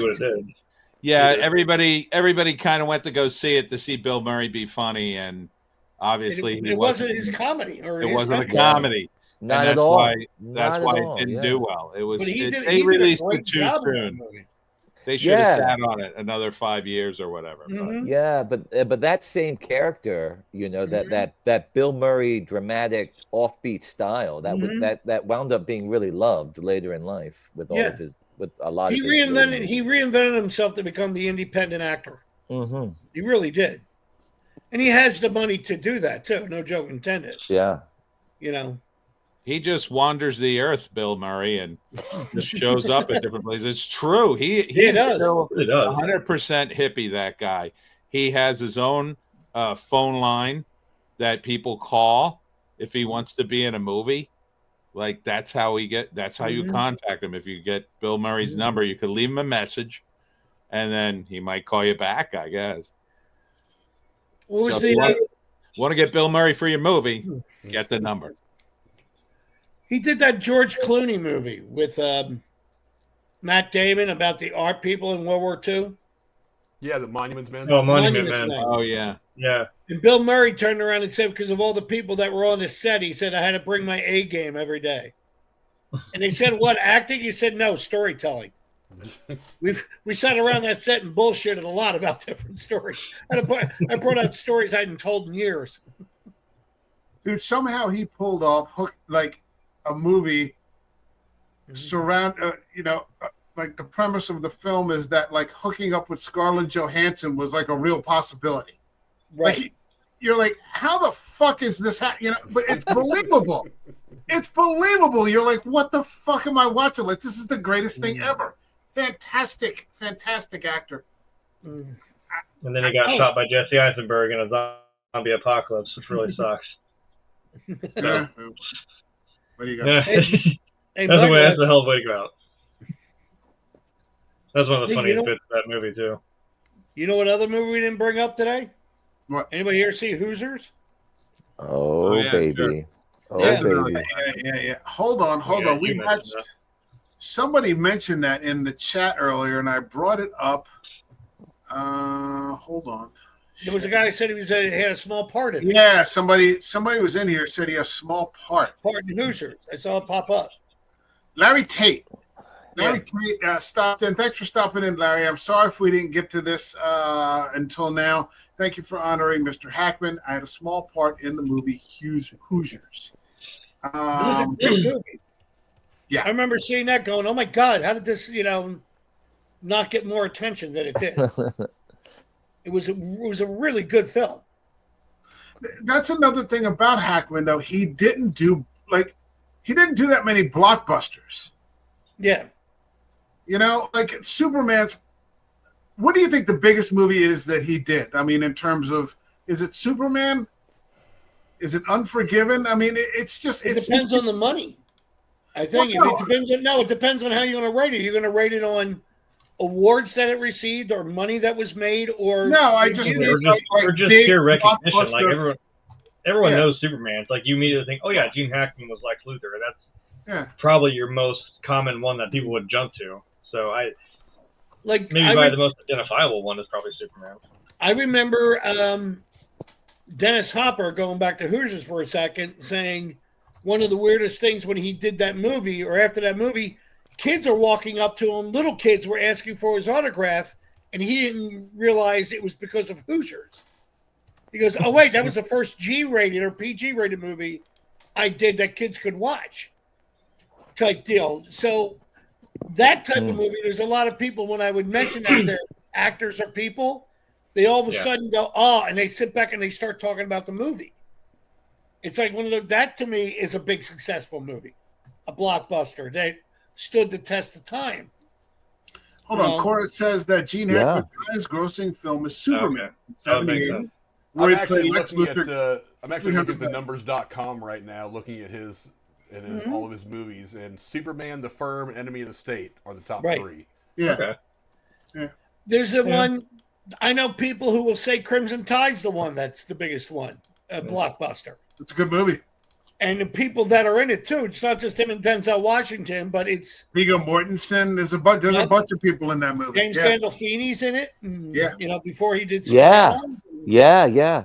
And Quentin Tarantino wrote 3 scenes for the movie. I just found out. Type deal. They were talking about, but there's a lot of people who see that movie and say that's a big blockbuster, huge hit done by Tony Scott. It was a Tony Scott film, and they were punching out money. I guess the point I was making when I started talking about, it's just, I think it started out, why don't more people talk about Hoosiers? I think he didn't go for big blockbuster, well-known roles necessarily. Yeah. Like, they were smaller, like you said, he's a character actor, and now he could also be a leading man. He could do anything he wanted to. But I think, is it accurate to say that the vast majority of his work has been character acting? I would say that he was an A-lister, but he didn't do what a lot of A-listers do, which is to be in every movie they possibly could be, whether they're good for the movie or not. Mm-hmm. So, like, I'm looking at Hackman's IMDb, and he doesn't have, like, a movie where he plays, like, George Washington or something like that. Right. Like even Al Pacino was in Revolution, right? Horribly miscast, right? But he was he was in westerns, and he was in like modern day movies, and he did some comedies and stuff. But he wasn't in they didn't just throw him into everything. He seemed to be in roles that really fit his character, his acting style, whether it was leading or not. Anybody want to take a guess at his last movie? What his last movie was? 2004? Mooseport? Return to Mooseport. Yep, that was it. Yeah. But he was on Broadway with Glenn Close and Richard Dreyfuss in the 80s. Yeah. Wow. Death and the Maiden.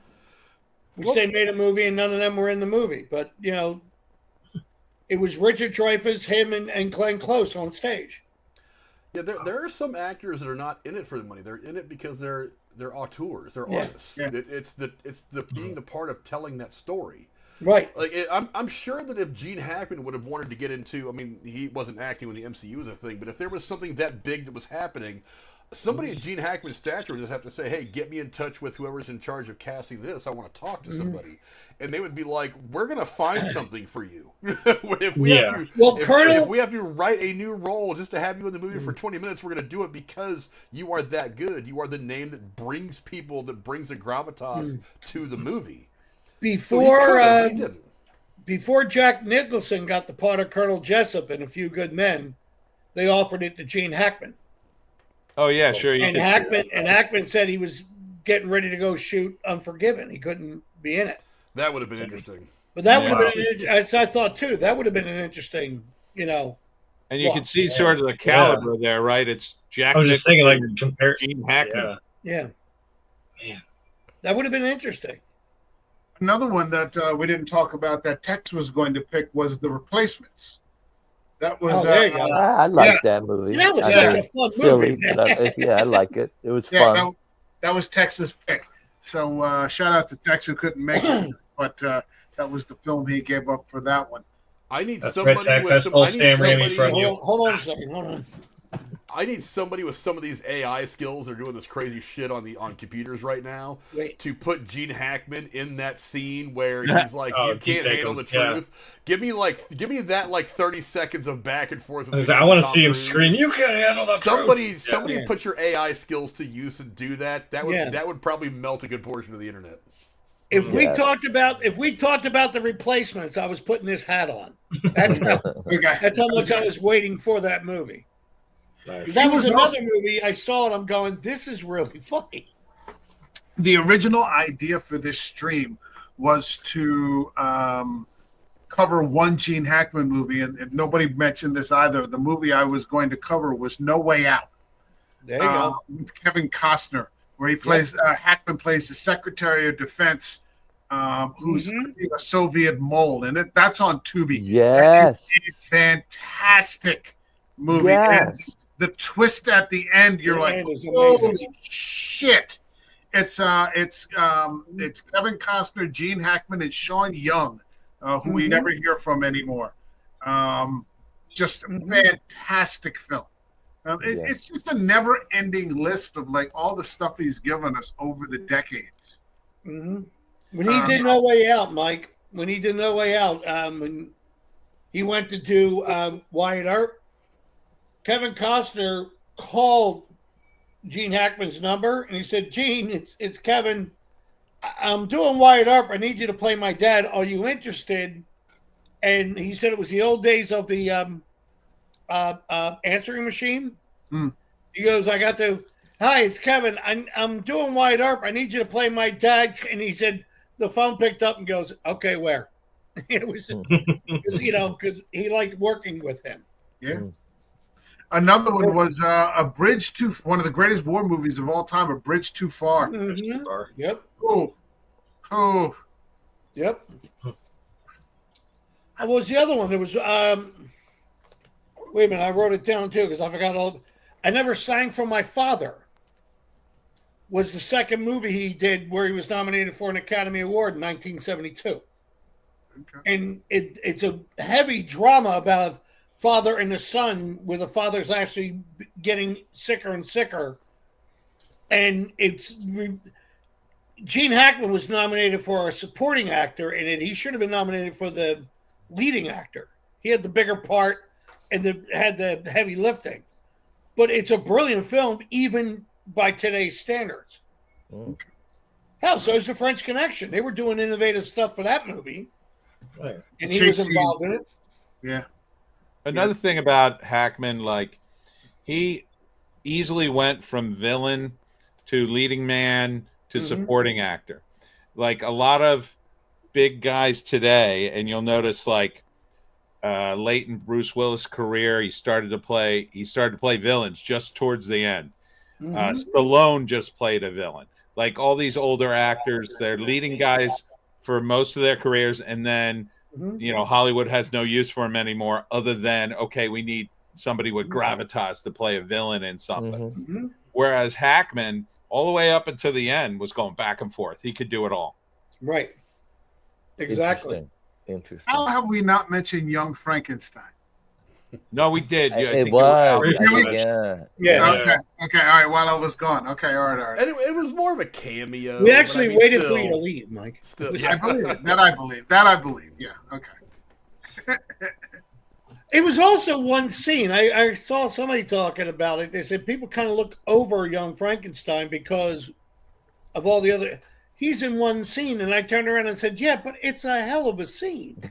There's not one missed moment in that scene. It doesn't work, even by today's standards. And that movie's 50 years old this year. Wow. And You the know, cool it still stuff, works. It works. and the other I'm stuff sorry, too. When I worked at Cape May Stage, we all had different movie lines we used to quote all the time, and actors or directors who were around for a couple of shows knew what we were talking about. Like if somebody said they're going to go talk to the office to make a complaint, they're like, they're not going to listen to you, and they would walk off and come back and said they didn't listen to me. There was an actor would always go, I'm shocked to find there's gambling in his establishment, because your winnings. Mine used to be, wait, I was going to make espresso. I still think that's one of the best comedy lines from that movie. When he's chasing after them, wait. Mm-hmm. Tony, you want to say something? Oh, I just wanted to say, I think it's kind of cool that a lot of actors, they get their start in TV, especially the older actors. And so Hackman's in an episode of I Spy. Mm-hmm. Oh, is he really? Yeah, so that would be cool to see, right? Although, unfortunately, he doesn't have, I guess he missed out on Twilight Zone. That would have been awesome. Oh, God, yes. That would be interesting. And But- Hackman's in the same category of people like Clint Eastwood, Burt Reynolds, Dustin Hoffman, and Robert Duvall, and Harrison Ford, who were all told by agents and whatever, you're not going to make it. You're not good enough. Get out of here. Yeah. In the movie business. They all have stories like that type deal. Dustin Hoffman was talking about how him and Hackman were doing theater in California before they came to New York, and the director's telling them, go get a day job. You guys aren't good enough. Type deal. He doesn't have the he didn't have the stereotypical look. Right. Yeah. He didn't have the look. So I mean, I've talked to people doing this show, and a couple of directors have come on, and sometimes they'll just pick somebody up from their look, and maybe you're interested, but he didn't have that necessarily. So he had to have something else, which just turned out to be, ability. And it was also the tail end of the studio syndrome, where the studio used to take people and make them into stars. I mean, it's like the Harrison Ford joke when a casting agent told him, "You don't have that star quality," and he kept snapping his finger. You don't have that. And he said when Tony Curtis, the first movie he was in, he was a delivery boy, but the minute he walked on screen, you just knew he was a star. And Harrison Ford said, "That's funny. I thought he was supposed to be a delivery boy." The studio used to market it that way. One of my favorite lines, going back to Mississippi Burning, is when he tries to talk to Frances McDormand and the other women in a hair salon, and he's trying to be flirting with them, going, "Well, can you do anything with my hair? I want to get because somebody had it up in a bouffant," and one of the girls looked at him and goes, "I'm sorry, cue ball, with what little you got left, it's easier just to shave it all off," and it was very funny. But that was him. He's not as charming as he can be. He's not the most handsome man in the world. No. But he made it work. He was brilliant. But it's like we've been saying, in so many words, you have to look with better eyes. Yeah. These aren't these aren't action and blockbuster stars. These are real artists. Exactly. So. Yeah, I mean, and like some of the people who came along in his time who sort of got typecast in the mafia movies, he was never part of that movement. He was doing something else. Yeah. So it matters. Here's a theory. What do you think about the fact that The Conversation and the character in Enemy of the State were the same character? I've heard that they are. Yeah, I've heard that they are, and some people are saying no, they're two different characters. Well, I personally think they are too, but I always felt that was a good debate. Yeah, I've heard that myself. I think it's fun fan rumor. Sometimes those can be kind of fun. Mm-hmm. But, I mean, whatever. If it helps, if it accentuates the way that you watch both films, then go ahead and let that roll around your mind. If it helps you enjoy a little more, go ahead. Well said, Frank. Well said.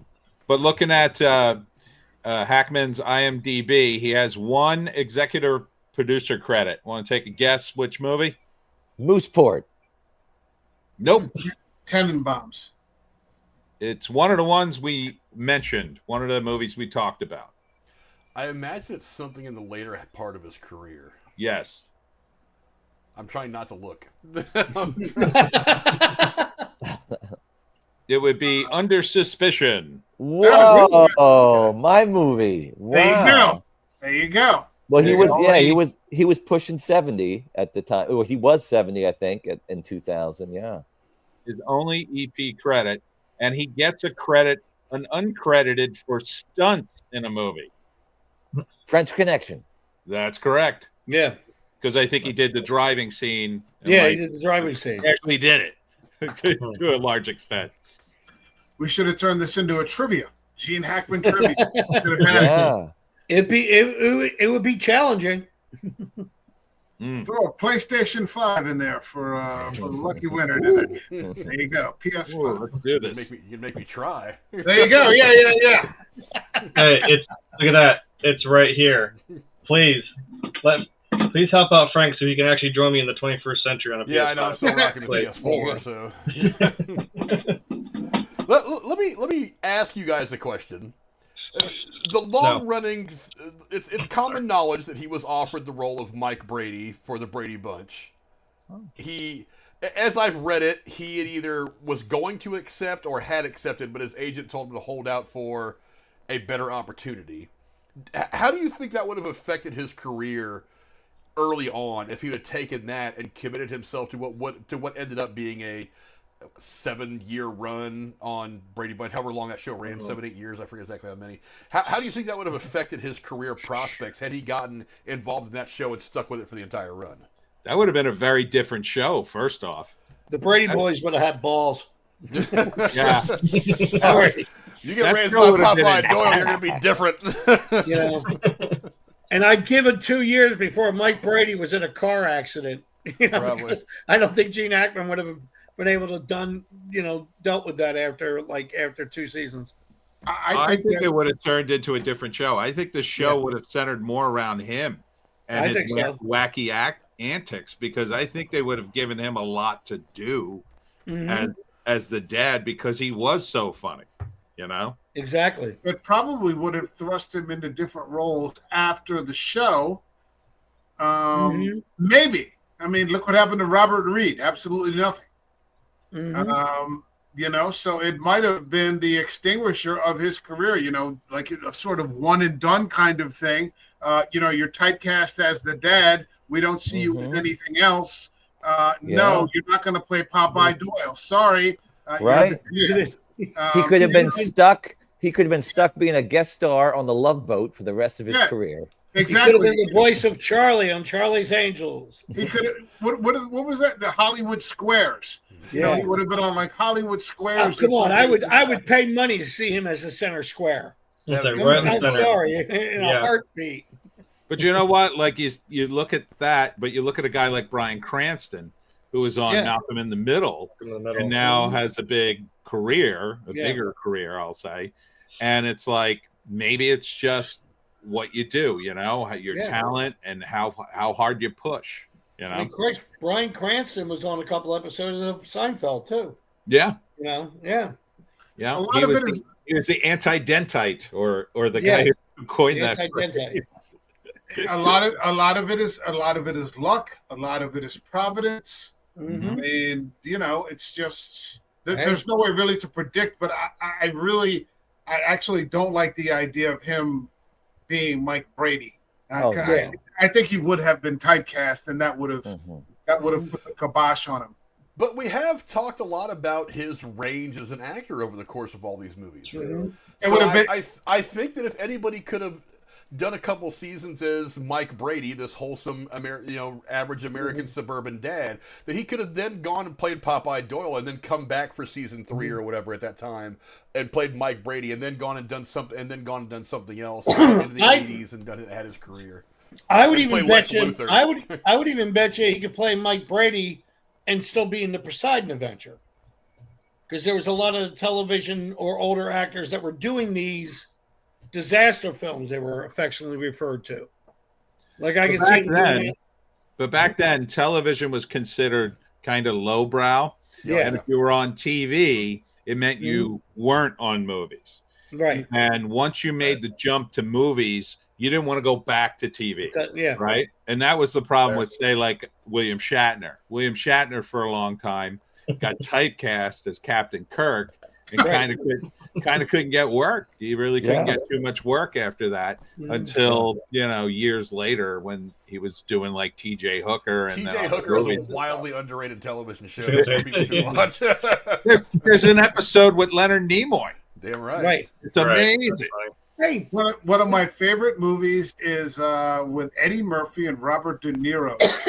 Yep. Showtime. Oh, yeah. Showtime. And they actually hire William Shatner to teach Robert De Niro how to act in the movie. Yeah. It's like one of the funniest fucking things I've ever seen. And De Niro fucking hates him. It's like one of the funniest things you've ever seen because he's just trying to be nice and congenial, and De Niro's just like, get away from me. It's hysterical. There's a story about that movie that William Shatner says about Robert De Niro. God, this guy's horrible. Yeah. Something like that. Shatner got 2 takes. When they said, all right, let's set up for a third one, De Niro went no and put a stop to it. He couldn't deal with it. This guy is the worst actor I've ever seen. Yeah, that's hysterical. Yeah, I don't. I think it would. I think it would have. Obviously, he has the ability to transcend from anything to from A to B, no matter what the A and B are. But I think it would have put the kibosh on his career before it got started. So I think it would have made the Brady Bunch the greatest show ever, though. Seriously, I think that show would have been insanely funny had he had gotten that role. And I think maybe it would have gone on like 10 years. Maybe it would have been like one of the biggest shows on. I mean, it was pretty big. And Florence Henderson would have showed more leg. So yeah, there you go. That alone is worth the price of admission if you think about it. And I'm not kidding. That show would change a bit. All right, John. All right. He would have. It would have still been television for the 70s, but it would have made it a little more meat to it. All right. Is there any aspect of Mr. Hackman's career that we have not discussed that someone would like to get into? I'm looking over the IMDb. Is there a project? Is there a something, an anecdote, anything? Frank? I do want to mention real quick that there's some actors that you don't have to see their face. You hear their voice and you know. He did have one of those voices, and we talk about like Morgan Freeman's got that kind of voice. Right. But I do really like the fact that his voice was, I want to say, experienced, a little bit gravelly, a little bit raspy. It is a voice that has said some things. It's gotten its work in. So his entire career, all the movies that I've seen anyway, I haven't seen his entire catalog, of course, but I mean, of all the movies I've seen, going back to like French Connection, he's always had this tone of voice that is textured. You know what I mean? It says experience, so it's not just the dialogue. The tone of his voice tells you that this is a guy that has been around a minute. Yeah. That he's got a certain wisdom and experience that other people probably don't have. And I think that's one of the things that made the roles that he played that much better, is that he sounded so much more experienced. He had been around the block. He was the elder statesman even early in his career. Yeah, that was the impression that his tone of voice gave you. And that's something that's always kind of stood out to me, is that his voice is unmistakable. If him and 9 other people were talking, you would hear his voice over the other 9 people. And you would know it's him. His would stand out. Sure. He's also a United States Marine for 5 years. So yes. True. He lied about his age and joined at 16. Yep. Wow. Yeah. Ballsy. Well, that doesn't happen these days anymore. Well, did he do voiceover for commercials? He did do a little bit. I remember. I thought he did that. Like I keep thinking like Chevy trucks or something like that was. Yeah, it was some kind of car thing. He did. After he had finished acting, he had done some voiceovers for documentaries. Yeah. I think he did a voiceover for a documentary for the Marine Corps. And and for one or two other things, I forget what they were. Maybe some like Nature Channel kind of stuff. He had done a few voice like narration work for a few things after he had finished acting in Return to Mooseport. He was also in Pixar's Ants. Yeah. So He's also a writer. He wrote a few books. And I hate to admit this because it would admit the fact that I actually saw the movie. But in the movie Twist of Fate with John Travolta and Olivia Newton-John, they're re-teaming up after Grease. Gene Hackman was the voice of God. Ah, wow. He played the voice of God throughout the movie. And it was funny because the angel was Charles Dutton and the devil was Oliver Reed. And all of a sudden you would hear Gene Hackman's voice coming in, boys, knock it off. And it was very funny because he played it like a father. But you never saw him, you just heard the voice. All right. One more trivia question. All right, last one. According to the IMDb, what's the worst rated Gene Hackman movie? Mooseport. Rated? Yeah. Mooseport's down there. It's pretty low, but it's not the Behind low. Enemy Lines? Nope. There was a movie he did with Barbara Streisand in the late 70s, early 80s, I think. Let's see. Mike, you're the trivia guy. Come on. Pick something. No, I know what it is, I think. I think know you're looking at the screen. I'm looking at the list. I'm willing to bet it's going to be a movie that would kind of surprise You us. kind of should know it. It's Superman 4. Oh, that's right, he that's was a in good that. guess. That's Well, a good he was guess. in That's good. Yeah, we kind I of. think we all forgot about the Quest for Peace. To be That fair, movie was terrible all And he was around. the voice of the villain. there's a reason why. Yeah, no. No, and the actor was so bad playing the villain, they dubbed in Gene Hackman's voice. Yeah, Because he couldn't do the talk. He couldn't real. speak. All right, well, if there's any film to end a stream on, that would be fucking it. Superman 4. We got That the film Superman 4. ended a franchise. All right, yeah, exactly, yeah. All right, Frank, plug something. We are going to be next week. I forget what we're doing next Tuesday. It's something I don't know, but I know we're also Get on next you for Thursday. that. Come on. I don't have it in front of me. I mean, I can look real quick while I'm vamping about something else. But we will also be breaking down Daredevil season 1 or 4, depending on how you want to look at it. I watched the first couple episodes last night. I watched the first couple episodes last night. Boy, Marvel went hard. They went hard fast in the first 15 minutes of that first episode. It is something. We did just do Hatchet, which is kind of a B-rate horror movie the other day. We talked about that. I think the next movie we're doing is going to be Civil War, the 2024 film that came out. Didn't quite achieve what I wanted it to be, but it's one of the ones I've wanted to talk about. So yeah, we're doing that. Also, another movie I went back and forth on this one as to one I wanted to mention is Uncommon Valor from 1983. A stacked cast of late 70s and early 80s icons. A young Patrick Swayze, Robert Stack. It's just a fantastic movie. There was a lot of like Vietnam-centered movies coming out in the early 80s because it was still relatively fresh in history at that point. But Gene Hackman plays a guy who is getting together a ragtag group of former military guys to go into Vietnam to get his son, who is still missing in action. And it's Randall Tex Cobb, great boxer turned actor, a great war movie that is not necessarily about war, but if you enjoyed stuff like Missing in Action and stuff like that, that's a movie you'll like to watch. I remember that movie. Patrick Swayze. Oh, God. All right, Wasn't he in Patrick Swayze? A young Patrick Swayze. This was right around Red Dawn. 83. I think it was 83. Right before Red Dawn. Yeah, because 84 was Red Dawn. Yeah. All right, Tony. What do you got for?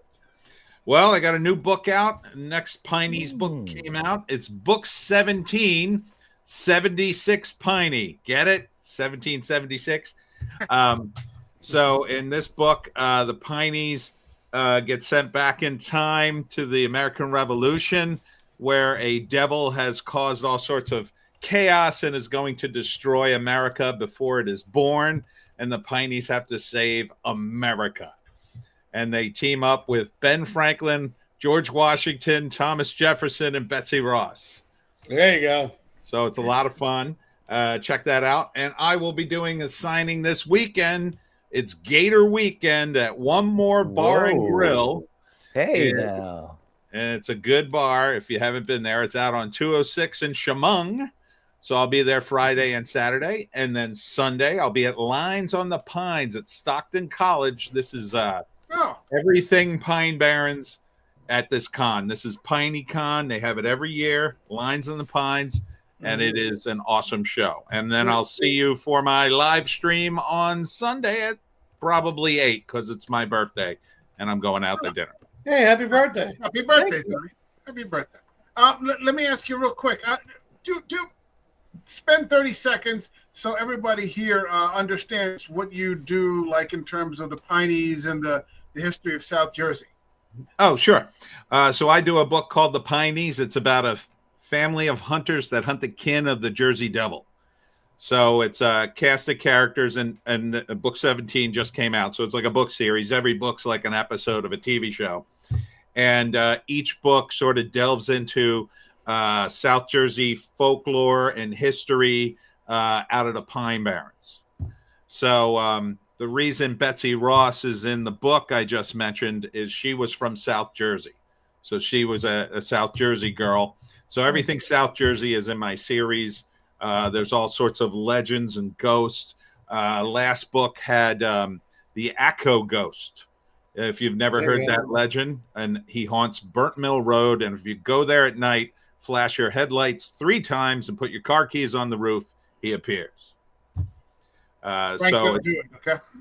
yeah, Steal your car. yeah, stay in your car. I have The the Mays Landing Historical Society, a local town out by where I live, and Mike and maybe John too.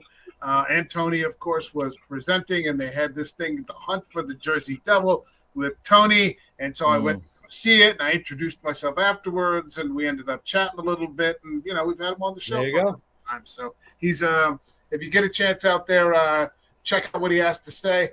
Pick up a couple of his books. They're good reads. I own several of them in the comics. Good stuff. Aw, thank you, my friend. Cool. Yeah, man. Anytime. Happy to do it. Jeremy, what do you got for us? Besides showing off your PS. Well, nothing. How the hell am I supposed to follow what Tony just said? 'Cause I don't do shit. Like, damn. I'm going to sound really boring in comparison. I was going to say, hey, you want a cryptid from Ohio? I'll start talking about the Loveland Frog. Do you want to have a crossover? Oh, cool. Just saying. That sounds Loveland cool. Frog is a weird cryptid, yeah. Because not the one I would have expected for Ohio, but hey, we got to have something, I guess. No, I'm the other half of the Harsh Truth with Frank. So I'm there Tuesdays and Thursdays whenever we don't review Die Hard. That's a joke.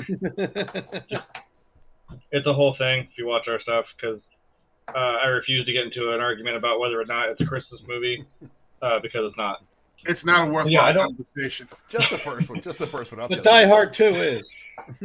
Oh, whatever. So is Batman Returns. It's a Christmas movie. Whatever. I don't know. Yeah, I don't do anything because I'm too lazy to plug in my capture card, which is right here. So I don't stream video games like I want to. I'm failing really hard at my New Year's resolution, but I don't know. Maybe one day I'll get bored and plug it in. Well, there's still time. There's still time. All right. But yeah, there's stuff coming out. Indeed. Mike, what do you got for us? Well, if anyone out there finds themselves in a religious mood, check out the Divine Will Era YouTube channel with Vatican theologian and academics. All right. Lovely. With still on there with Father Iannuzzi? Father Iannuzzi from Rome, yeah. Okay. All right. Sounds good. John, anything coming up? Yeah, but I'm not quite sure of the date yet, but I got invited today to do a lecture in South Jersey about Cape May County. I did not know this, or they keep telling me I did, but I must have forgotten. I did a lot of years for a living museum they do down here called Cold Spring Village, basically based in the 1835. Sure. And also with an organization called the Mid-Atlantic Center for the Arts, which is a historic foundation that actually got Cape May, New Jersey, its national historic status. back in July 4th, 1996, on the day of the bicentennial. And I did some work for them, and they politely told me that I am considered in Cape May County an oral historian, listening to different history people talking about the areas and folklore and such. I've actually sorted them through and organized it for them, and they gave me a credit of being an oral historian because I can recite back a lot of the history.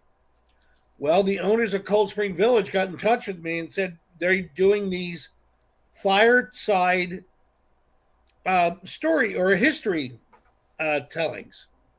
And they invited me, would I come along? It's basically in a bar, but I stand by a fireplace and I tell different stories.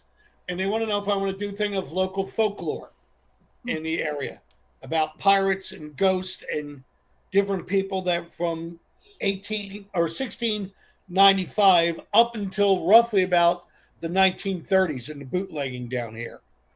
And I said, I'd be happy to do it. We just haven't picked a date yet.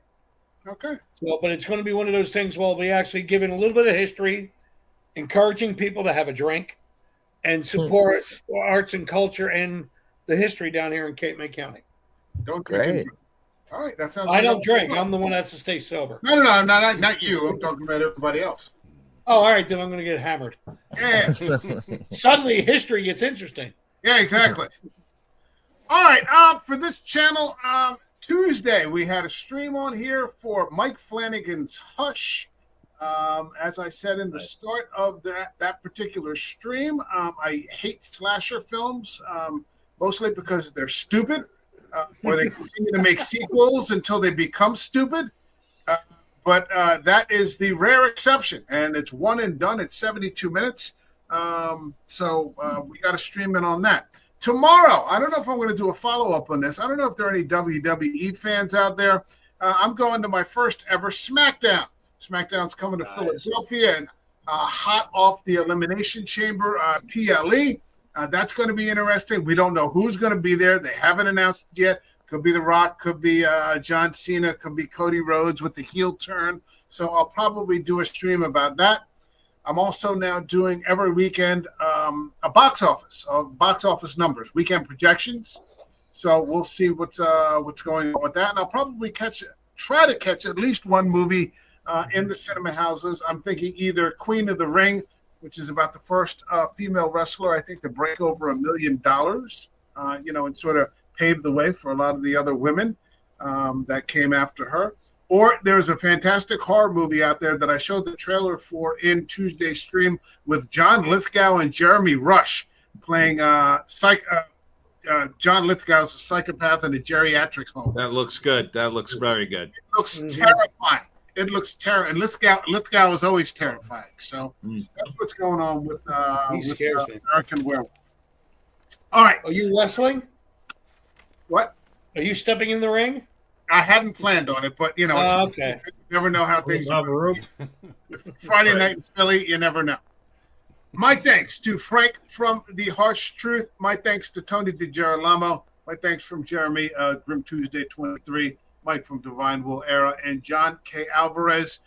We will see you all in the next video. My thanks to everyone in the chat who joined us tonight. Rest in peace, Mr. Genr Hackman. God bless all. And you take care now. We'll see you in the next one. Have a good. Peace. Hey, everybody. This is the American Werewolf. Thanks for stopping by. Like the video, leave a comment, subscribe to the channel, hit that notification button. Thank you.